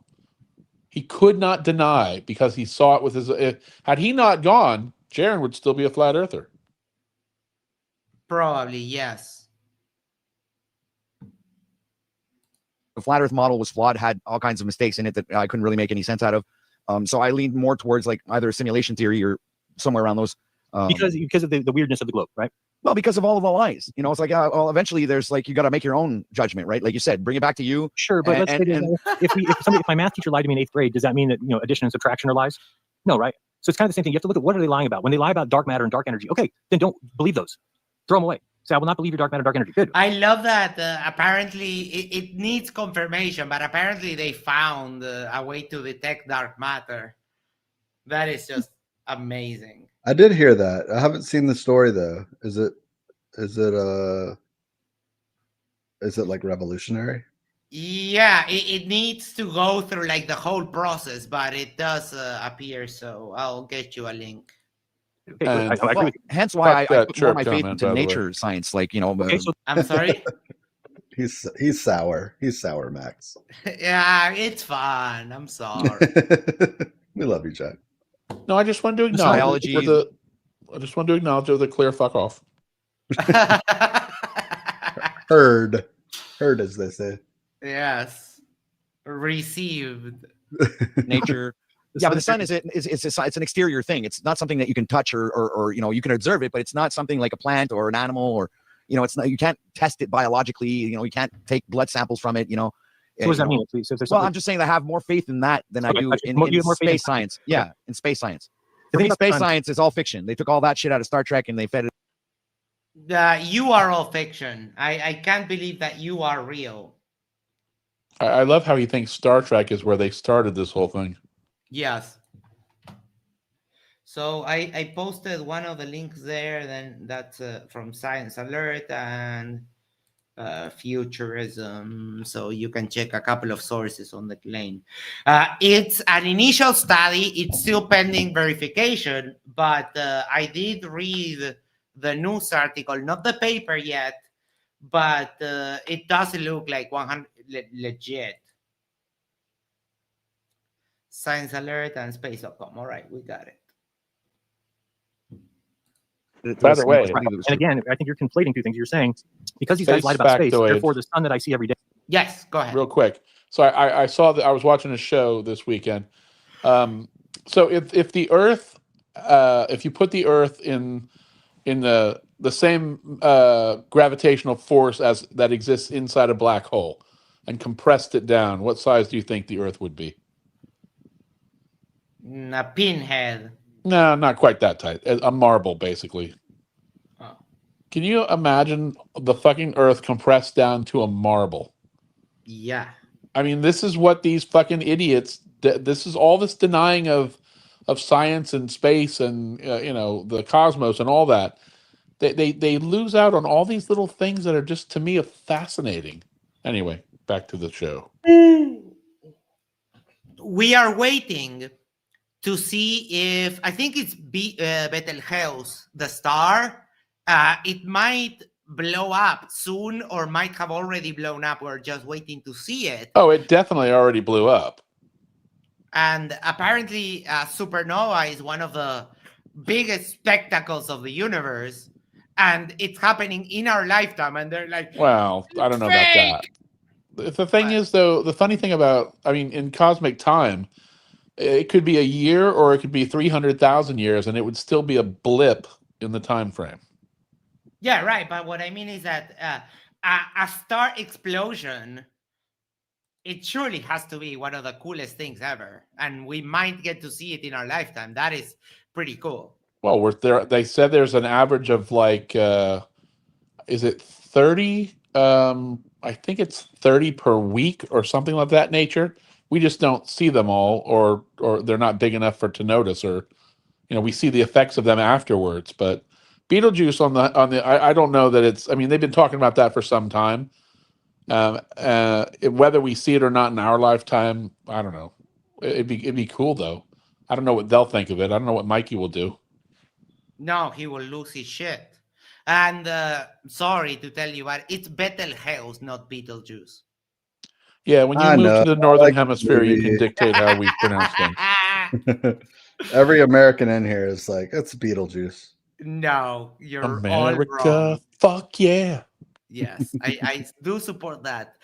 Fede says, I just woke up 6:38 a.m. and went back to the beginning to have a bit of context. Holy fuck, this dude is the worst flat earth debater, at least in research times. He is. He said that he researched this for 1 week.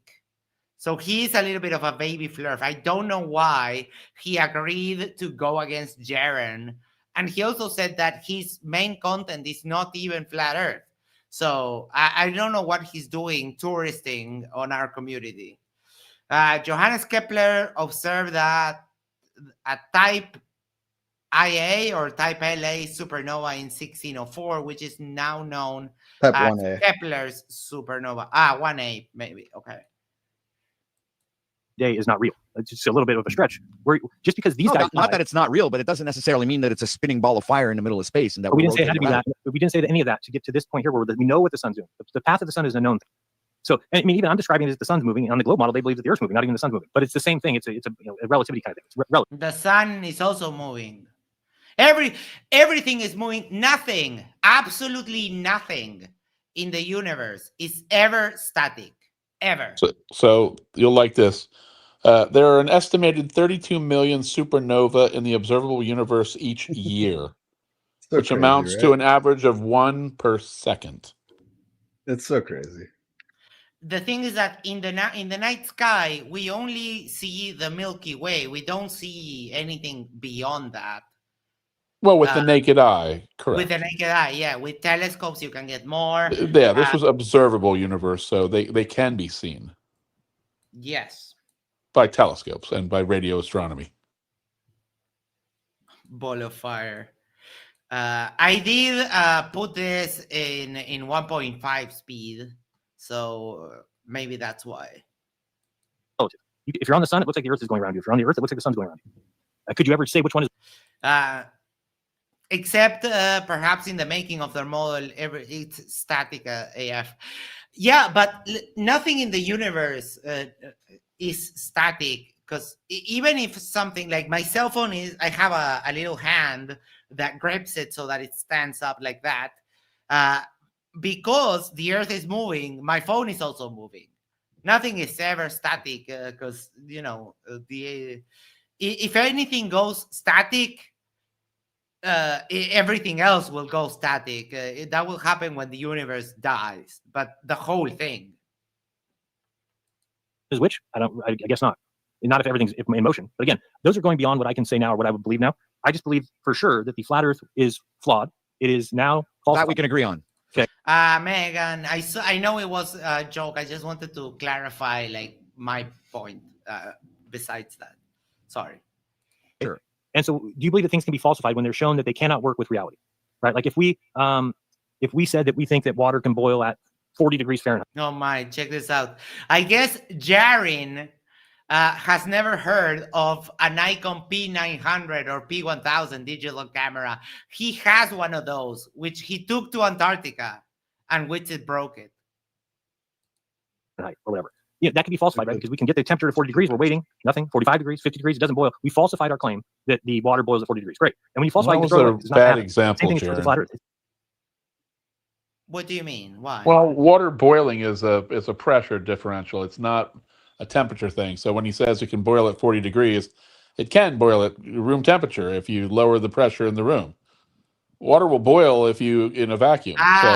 Right. The thing is, he's missing the part of the claim that water boils at 100 degrees Celsius at sea level. Yes, you're correct. Sorry, didn't catch your drift at the beginning. If we falsified that this could be the layout of the Earth because we can watch the sun. Now, I get it that you guys want to say, well, but couldn't it be a magical reflected sun?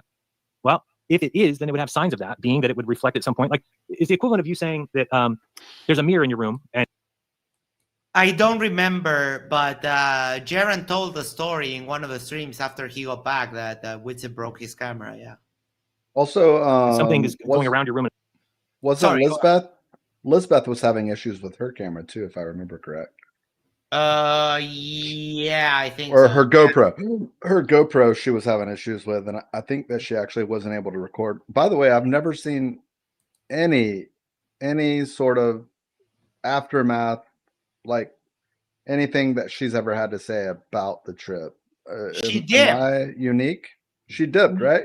After she had her conversation with you, she just bounced. Yep. She not. Yeah, she dried up like a nun's vagina. Well, what I mean is, like, that was the last that I heard of her. I know that she got in a car accident and like had correct. She had a car accident. I checked in with her, and she said, "I'm doing all right, but I'm taking a step back from all of this." And actually, what got her to like the drop that the straw that broke the camel's back. Sorry, I was thinking of that saying, but in Spanish, which is the drop that overflowed the glass. So the straw that broke the camel's back was Flatzoid calling her the town bicycle and so on. That was just too much for her.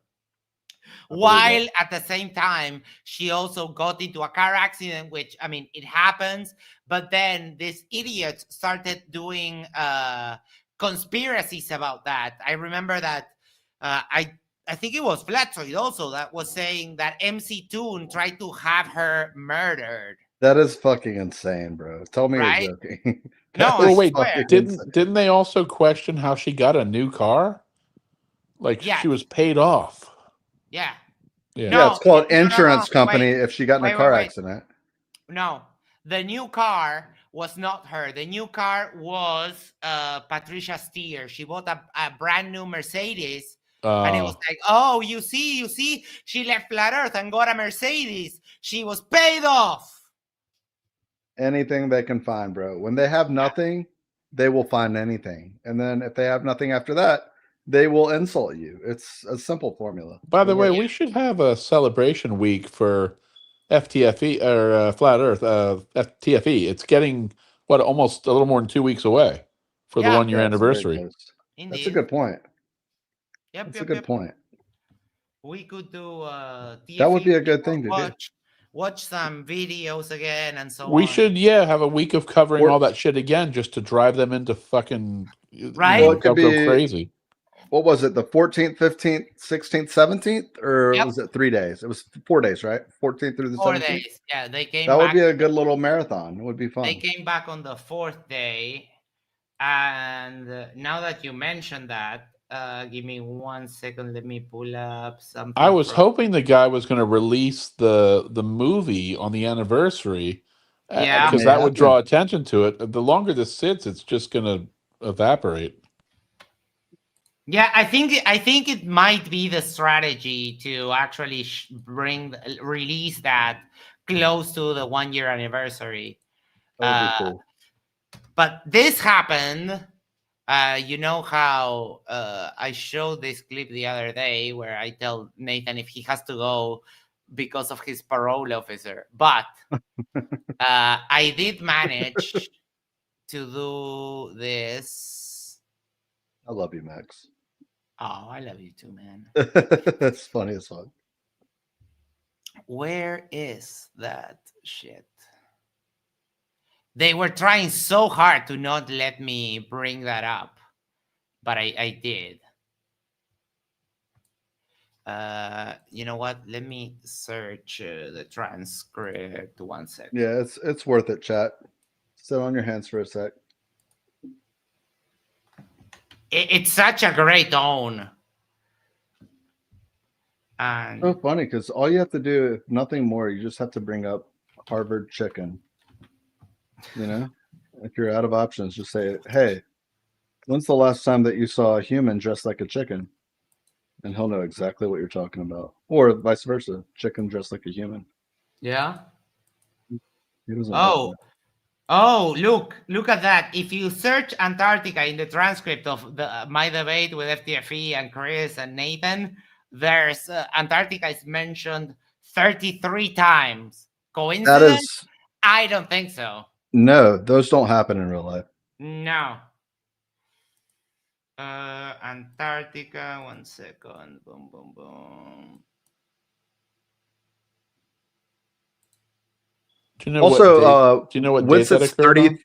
Witsit is actually 33 years old, just in case you guys forgot. So if you have this happened December 14th, 2024.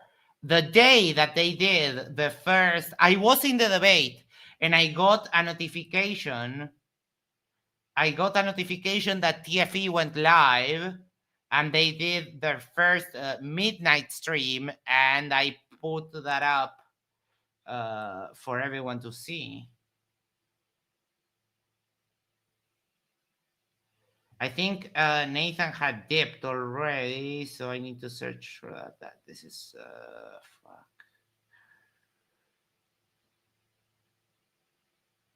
Where? Here, found it. 3 hours 48 15. 3 hours 14. Damn, that's deep into that stream. Woo. Yeah. Let me. Yeah, it's fine. Well, What the fuck is going on, host? Mute the like. Let me just point out that these idiots, because they're TikTokers, he has a computer there and he's debating on his fucking phone by pointing the camera at the computer and putting a protractor upside down to measure the angles that he wants to measure. I couldn't stop laughing about this for days. Like, let him. well, like if there's if Fair enough. Max I'm wants going to to bounce share, out. You guys are fucking Let him keep on like his Max, ramble. Max has not actually had much of the floor time at all. Share that, please, Brian. Brian. To be clear, what just happened now? You allowed him to overtalk. You allowed him to not. Oh, Chris! All of the crying is not going to make the sun set in Antarctica right now, mofo. Let me get my point across.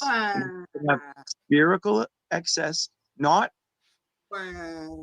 being a sphere. It's circle. So right now we have MC Tune at 2 a.m. in Antarctica. I remember that. Holy The fuck. full sun is out. I'm just going to end my closing remarks here because this is pathetic. Run away. Ryan. Run away. Thanks for If trying. you want to do your closing, that's totally fine. But yeah, we have had a lot. That's funny. just epic. That fuck. Oh shit. I forgot that we had that there, but never mind. That I mean, it's worth it. It's a clip for the ages. And do you remember when? Do you remember when Will Duffy debated him when he was in his little? I mean, I don't want to be demeaning, but he was in somewhere and he had a trailer dome park. him. In his trailer. When he had bought the what's the guy's name? Who's the guy that has the dome that he built and got absolutely Joe slaughtered for it? Hanby. Joe Hanby. All right, I'm gonna find it. It's a funny Yes.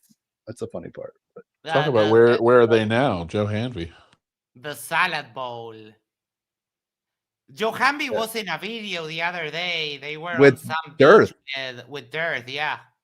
Yeah, he's I think he holds Dirt's. I think he's called the scrotum handler. Yes. I don't want to be brass. Keeps Dirt's tiny balls like cupped. Mm-hmm. Yeah, he tries to keep the scrotum nice and stretched and aerated. I don't know exactly how it works, but yeah. Megan says, according to IMDb, the documentary Midnight Sun, The Final Experiment, has not had an update since April. Ugh. Hopefully we get something soon. I mean, it would be a baller move to release it close to the 1 year anniversary. I think they might. Now, given that they've waited all this long, it's 14 days away. So there shouldn't be a problem with that. Well, I think the problem is the guy who makes it or is making it or still editing it. I don't know if it's done or not, whether he has other stuff to do, but if he's trying to find a place to shop it and hasn't been successful, he could just sit on it for years for all that we know. Mm-hmm. I hope not. Yeah, but I don't think Will. I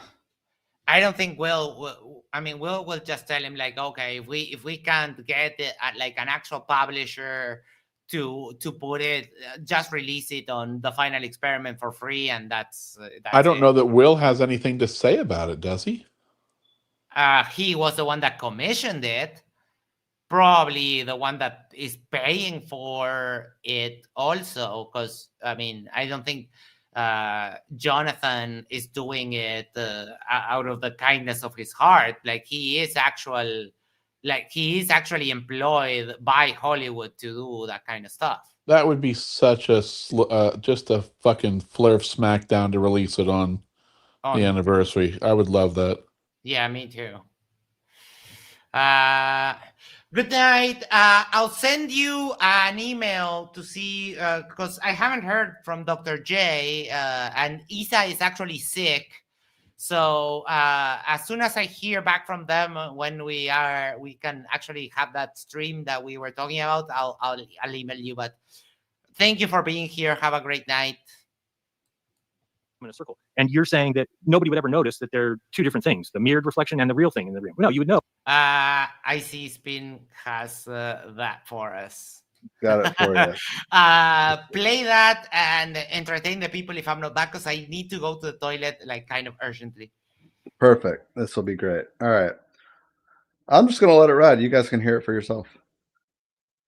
Maybe. Okay.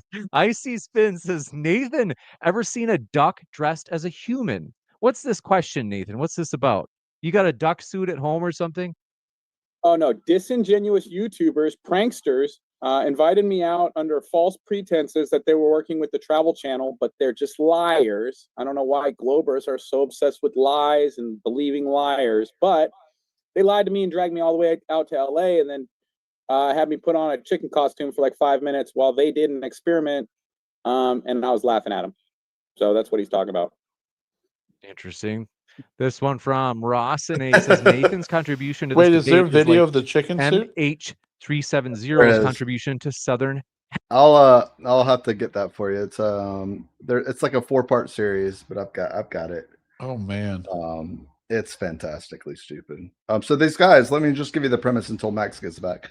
These guys posed as Harvard graduates that believe that the flat Earth is possible, and they've heard that Nathan is the guy to go to with this experiment that they wanted to construct, where they were going to do something at a beach or something somewhere, and they were going to measure like the road, and then they were going to like measure the beach. They had all these couple of different experiments mapped out, and meanwhile he doesn't realize that this is like a troll channel. So like they do this, like they made a habit out of like finding people that believe in either conspiracy theories or they're just off their rocker, and they will pretend to be one of them and just to gain their confidence, whatever.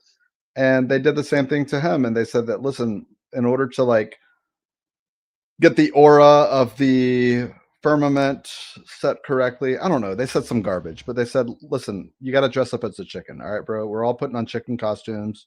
This is just part of the deal, and this is how it's going to work, and this is going to help the experiment. And yeah, the dude dressed up as a chicken. And Did he say he went out to California or something? Yes. So they got him to travel too? Yes. Oh, that's brilliant. Good. And they were going to measure the distance to the moon with toilet paper. I remember that. We tried to fold toilet paper so we could safely travel up to outer space. Whoa, guys, you guys know I'm afraid of heights, right? The team did not end up making it to outer space. Today, we have an experiment planned that might be just as good as the last experiment, if not better. Wow. It's so good. Basically, this is how the experiment's going to work. We're going to put one magnet here in California, one magnet here on the other side of the world. If we can measure the magnetic connection through the Earth is round. So the opposite side of the globe is Kazakhstan. And we have sent someone to Kazakhstan. Someone who's actually from Kazakhstan agreed to do this experiment with us. Oh, Christ almighty. And hold on. Very nice. Megan said, hold on, that everyone Jeran also told a story that they were warning him that it was a prank, and Nathan was like, no, you're just jealous because they came to me, and like, of course his ego wouldn't let him basically admit that he was being literally pranked by a prankster, this guy, Reckless Ben. And yeah, Harvard has electrical engineer, flat earth leader.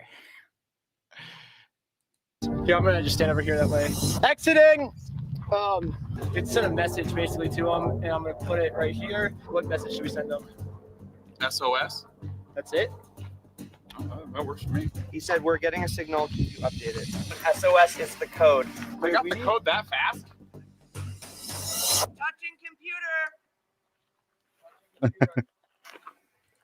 And of course, they made him like yell that they were entering the zone and exiting the zone, and like it's a epic prank.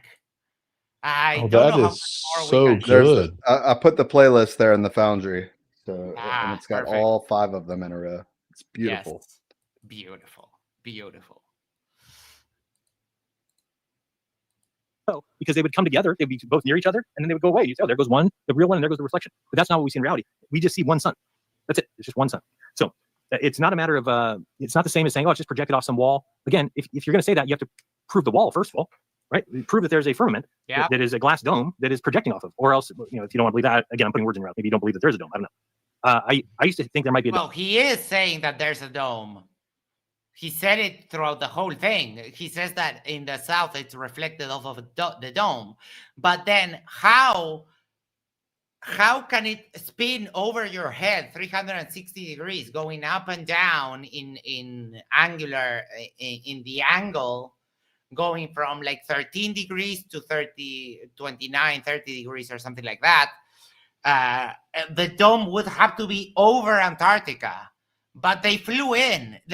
None of this makes any kind of sense. Max, you weren't listening. The solar vortex. Yeah, but that's weird because he thinks that the solar vortex is here in the middle, and that there is below the Earth a black sun that projects upwards the real sun.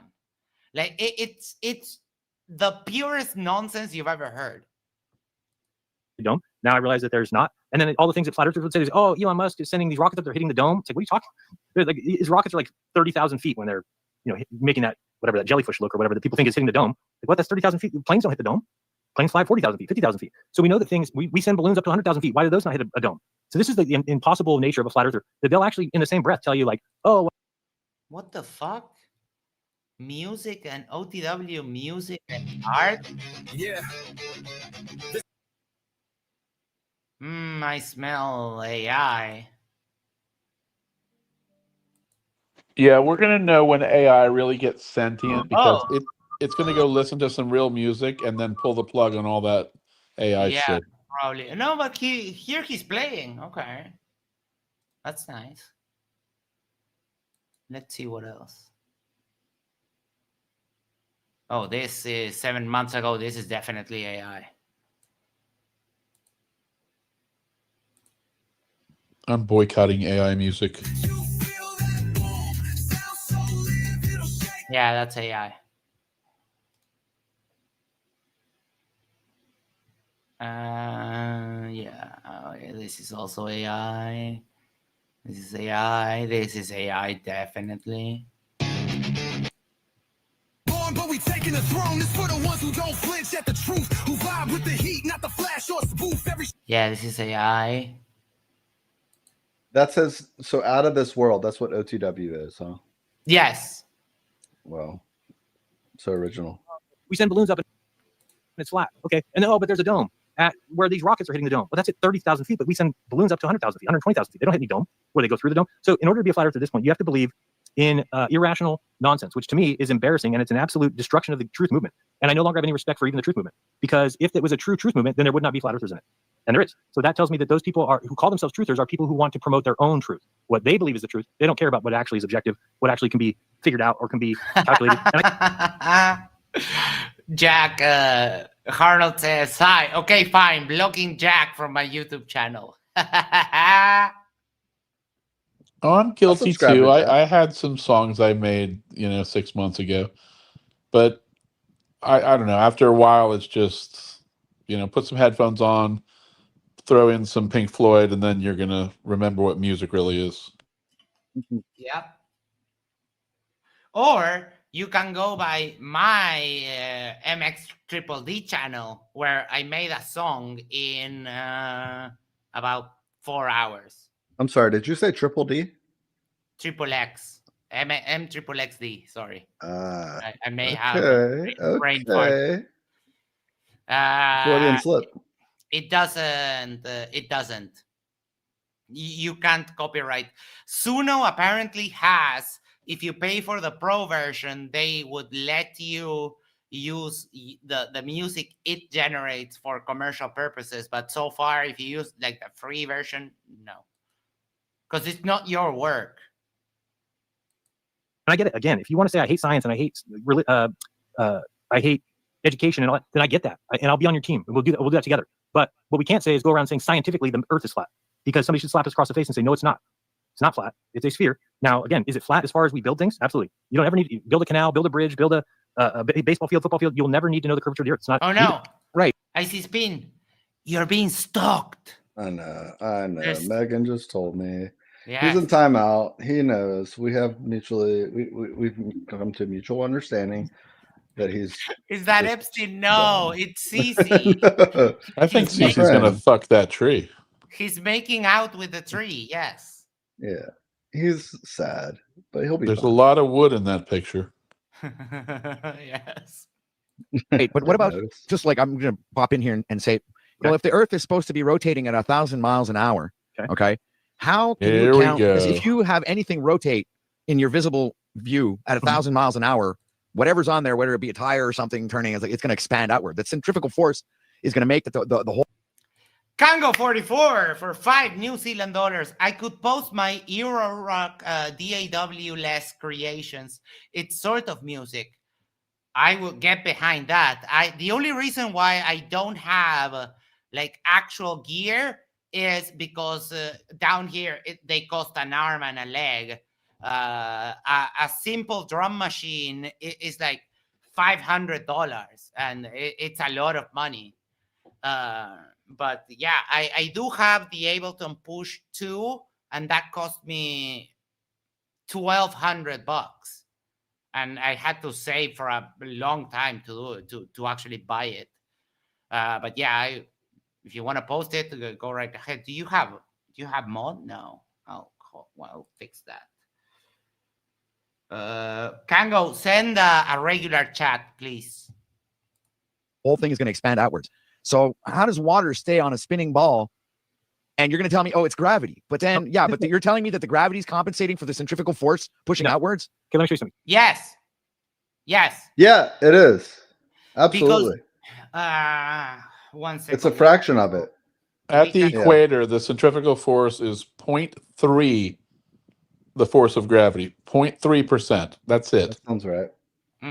Let me get the actual numerical value. What is centrifugal force on Earth at the equator? The 0.34 meters per second square, and the force of gravity is 9.8.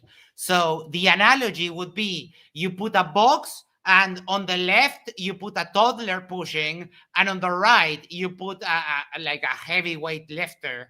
Of course, it's going to go.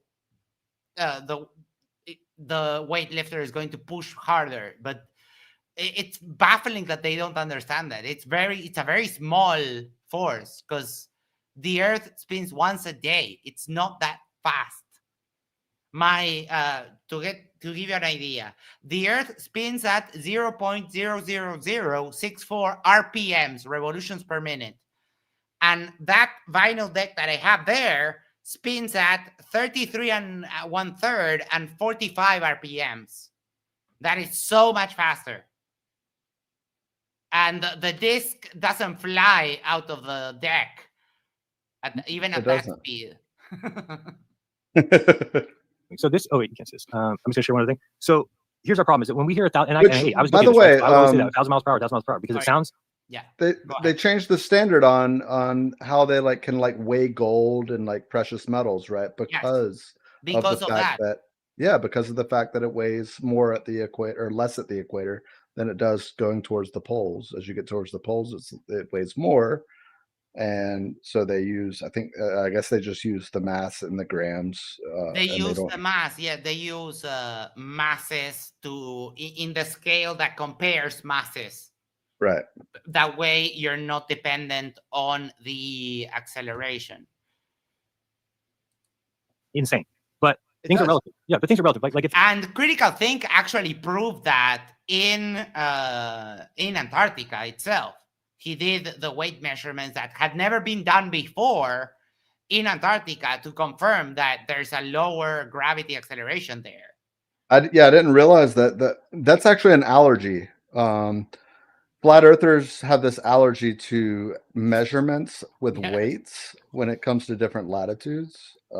It's remarkable. I didn't realize that until the experiment. So yeah, they need their antihistamines. That's right. if I told you I went 500 miles per hour yesterday, then you're going to assume I'm talking about an airplane. I'm assuming, right? Because you know that can I go 500 miles per hour in a car? Can I go 500 miles per hour on a bicycle? No, because you will die. So there's a difference between speeds that become relative. Where if you are in a moving mass, it's moving all that same speed. So in an airplane, we're inside the airplane. But the problem with that is the airplane. The airplane is not spinning because if you look at any kind of talking about this, hold on, because I have something fun for you. Wait, I need to retrieve it from here because you know who's been back at it again is our friend Mayhew Hakim. He was commenting on some stuff. So hold on. Oh, new copyright matches. Videos found using your content. Who is using my content, motherfucker? It's probably the David's song. Fuck that David's guy. I'm just kidding. Yeah, but because I was the one that played it first. You did. You now identifies it as my content, so I can fuck. No, that is hilarious. Yeah, I got it. Yes. So David, because you posted your video after me, now your song is mine. Oh, that. You know, I would never do that to you. Therein lies the rub. Yeah. I'll give him a little nicety in the chat. Let me grab this link and bring it over here.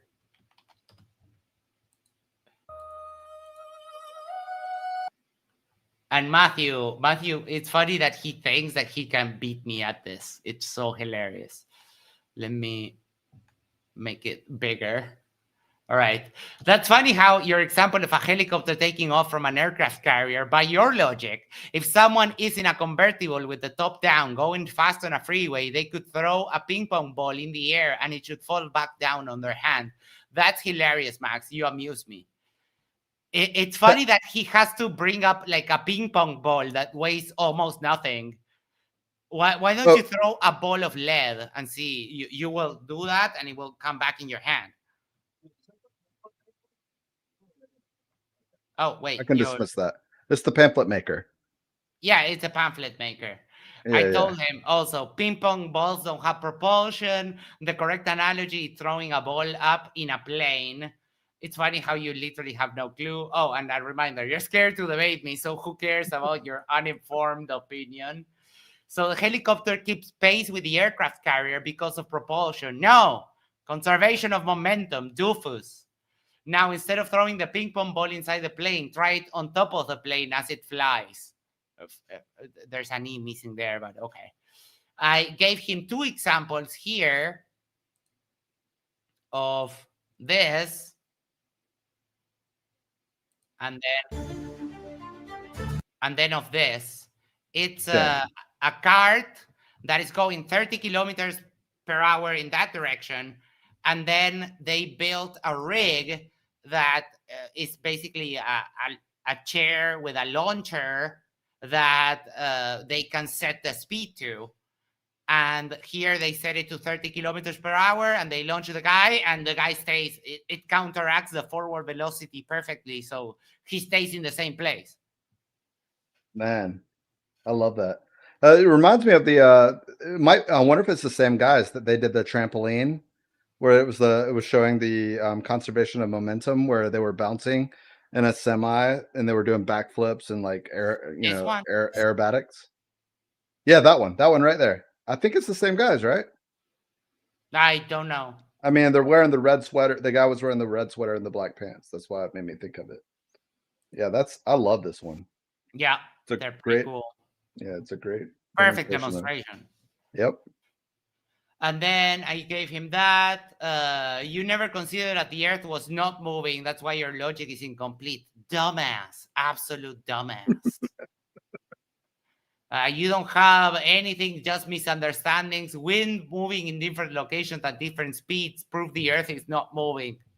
You know what Matthew does? You know what Matthew does is he does Control-C, Control-V into a Chat GPT prompt. Probably. Help me respond to this mini comment from a Glober. I would not put it past him. Because he did that for his entire pamphlet. Like his entire pamphlet's Chat GPT. Yeah, I didn't mean the wind. I meant the actual measurements of Earth moving. It's like, oh, so you want to limit the data set. That might be why you have faith in the globe theory. He's so dumb. He's so dumb. Everyone says hi. Everyone says hi and watch your on the show. Good job. I wouldn't be opposed to saying hi myself, but if you want to say hi to Matthew Hakim, it's on this video. There we go. All right, let's go back to this. I'll go say hi.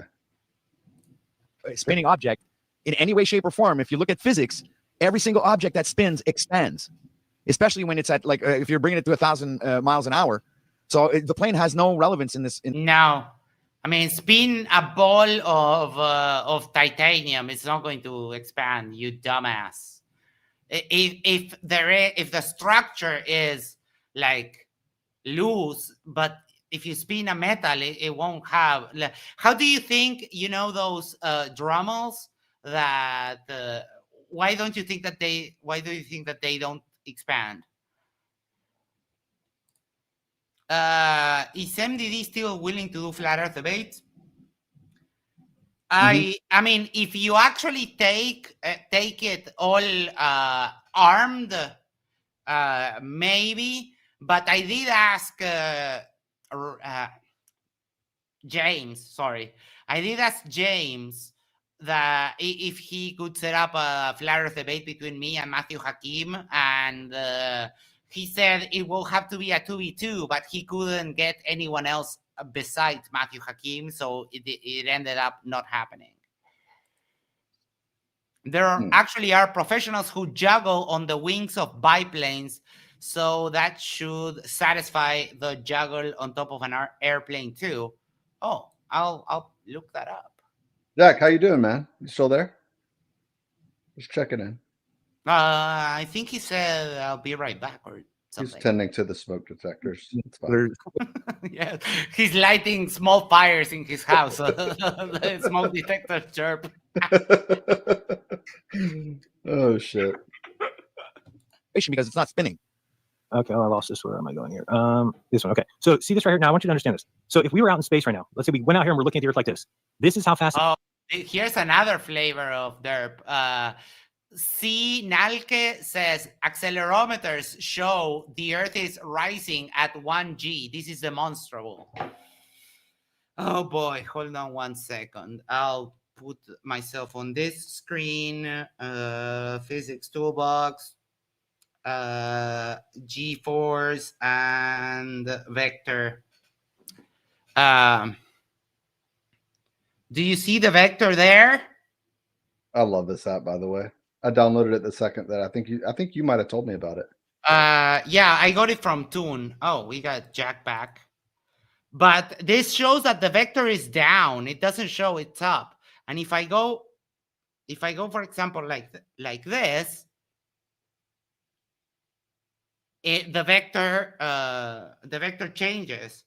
Everyone, this is free. It's Physics Toolbox. And I don't know if it's for Android, but you just go like here to G-force and then here to vector, and it shows you. I wonder how the hell the phone knows which way is down to put that arrow pointing exactly down. 80 says, "Oh no, a plumb line." I think Wes ought to debate Jack. Just putting it out there that Jack claims that his what do you? I'm just gonna say smoke detectors because I'm not sure at this point. Smoke detectors, fire detectors, whatever the hell, are hardwired into his home. And Wes is telling me that he's maybe not aware of that. I'm not sure, but I think it'd be a good topic for discussion. And maybe we could get to I'm the not bottom aware of of it, or Wes is not aware of it. What Wes may have some questions for you is all I'm saying. I was told that was caused by electrostatics. Yeah, I was told that too. But that being said, if you give me 1 second, I can show you even where that comes from. Feynman, electricity in the atmosphere. So this claim comes from hijacking this Feynman lecture. Share this tab. Let me undo the zoom. And back in the day with Voldemort, he actually did the math by replacing the current with the numbers that are here, which, if I'm not misremembering, it's 10 to the negative 12 amps per meter squared. So that's 1 microamp. Sorry, one. I don't remember the exact name. Never mind. But if you do the replacement here and you do the math, sorry, it copies. It just copies it like that. It doesn't there. Never mind. Who is Voldemort? What do you mean, who is Voldemort? Back in the day, where we were before. So if you do the math with replacing this, right? It turns out that it would take a cubic meter of lead 400 years to fall a kilometer. Also conveniently ignoring that lead is not conductive. So it's a mess. But this is just Whitsett hijacking a lecture which he didn't read, didn't understand. He just took a couple of these images, put it on a presentation and said, there's a current in the atmosphere that's going down. That's why things fall. And it's like, yeah, no.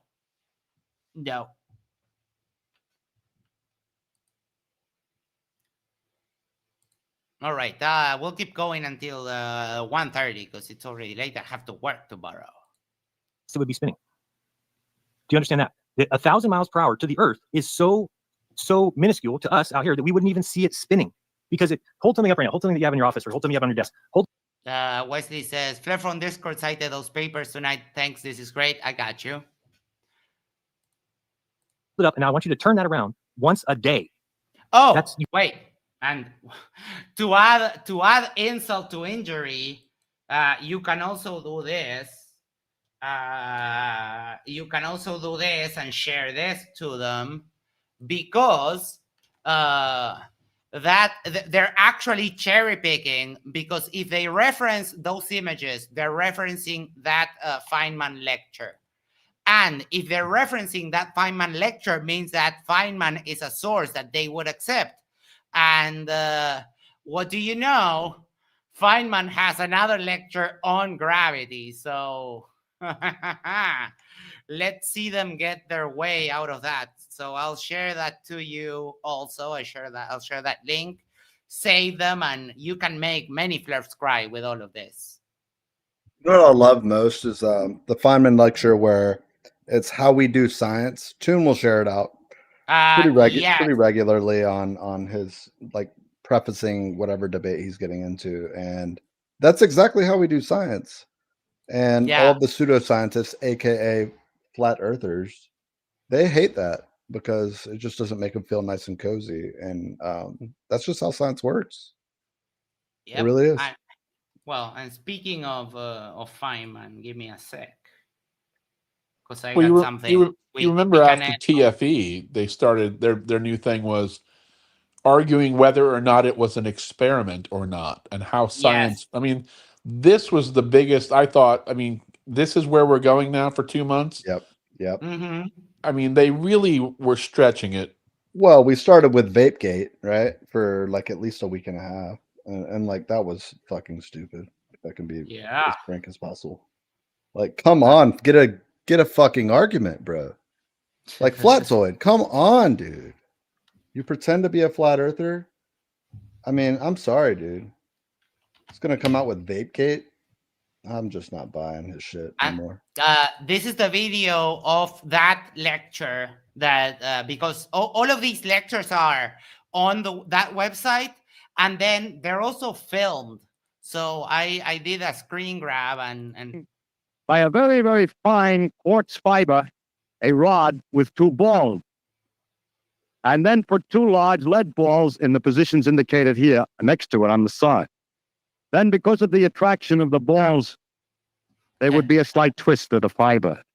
It had to be done so delicately because the gravitational force between ordinary things is very, very tiny indeed. And there it was.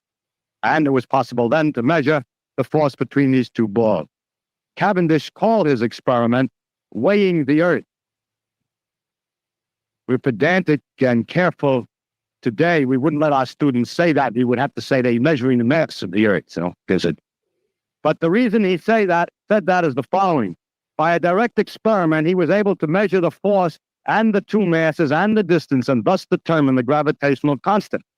You say, yes, but we have the same situation on the Earth. We know what the pull is, and we know what the mass of the object pulled is, and we know how far away we are, but we don't know either the mass of the Earth or the constant, but only the combination.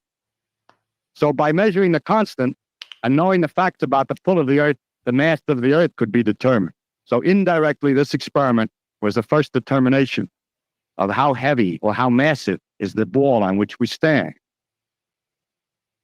It's a kind of an amazing achievement to find that out, and I think that's why Cavendish named his experiment that way instead of determining the constant in the gravitational equation. Weighing the Earth. Dude, he was such a great teacher. He was a boss, dude. Fucking love it. I like that he put on that nice spiffy suit for his lectures. Sharp, man. Of course. And the bolo tie. No, he was a beast. All righty. With that, I want to go dinner and go to bed. Have dinner and go to bed. Let's do final thoughts and we'll be on our freaking way out of here. Let's start with Jack Chirper. Honestly, tonight, nothing to say. I mean, it was all over the map. Jeran is boring, and it was just a waste of time to even try and talk to these guys. All right, fair enough. Thank you. Icy Spin.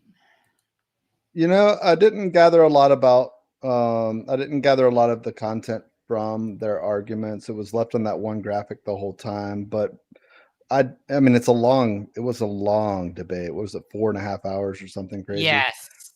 I do remember that it may have been earlier than this, where he actually said why the 24-hour sun works on the flat Earth.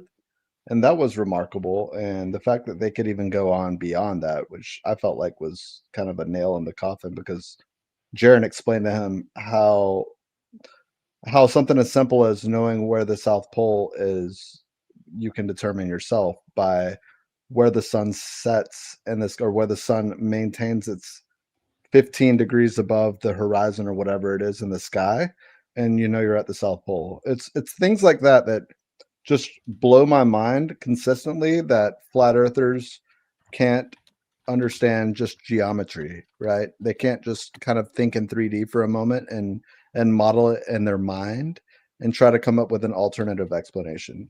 And if you can't come up with an alternative explanation, you should ask other people that are smarter than you to help you come up with one, aka not other flat earthers. And then if you still can't, then you have to accept that geometry just doesn't work for a flat earth. It just doesn't. It's simple as that. All right. Thank you so much. I think this is going to be the final part because yeah, it's over. But we are probably going to get OTW to do a debate with Reds here, so we will actually get the derp like straight on. That'll so be fun. we can just like so hopefully I'm aiming for Tuesday. Tomorrow we are reviewing the debate between Jake Rattlesnake and Planet Peterson. I'm doing that one with Ale Vallejo. I don't. Yeah, we'll probably do open panel. I don't know if Isa will be available. So if anyone wants to come on, the video is already up now. On Thursday, we have Dan from Creation Myths coming on to give us a rundown of some of the bullshit of the Y chromosome that Donnie from the channel LARPing for Jesus said. So we actually get an expert to come and educate us on, because none of us could say why that was wrong. And Donnie seems to think that he has a gotcha there. My intuition and everyone's intuition told us that it's not the gotcha he thinks it is, but I didn't know why. So we're going to bring someone on to tell us why exactly. So that will surely be fun. Before we go, make sure to do the social thing is like, share, subscribe, send this to a friend, send this to your team. Go to the corner, yes, the corner of your street, and you'll subscribe to Yerba Mate Talks. And that way we can share the love for the channel. Also, subscribe to Icy Spin. He's been putting up some videos and some new content. So, you know, give it some love there. And I have to say that this month was absolutely terrific in participation, in support, in like everything. I couldn't be more thankful to all of you. It was amazing. And December, I know, is going to be absolutely juicy. Hopefully we get some good content to come out. The streams on Friday and Saturday were unreal levels of fun. So I'm ecstatic of what's going on with the channel. Apparently, there is some derpling called AKA Stuart who doesn't like the content, but feels a compelling need to tell me how I should run this fucking channel. So AKA Stuart, you can go get fucked. So with that, we'll catch you on the next one. Take care. Have a great night. Hold on. Because I have... Later, guys. I need to unset the outro. There we go. End stream. We're done. Now we're off. Bye-bye. We're off. I can say whatever the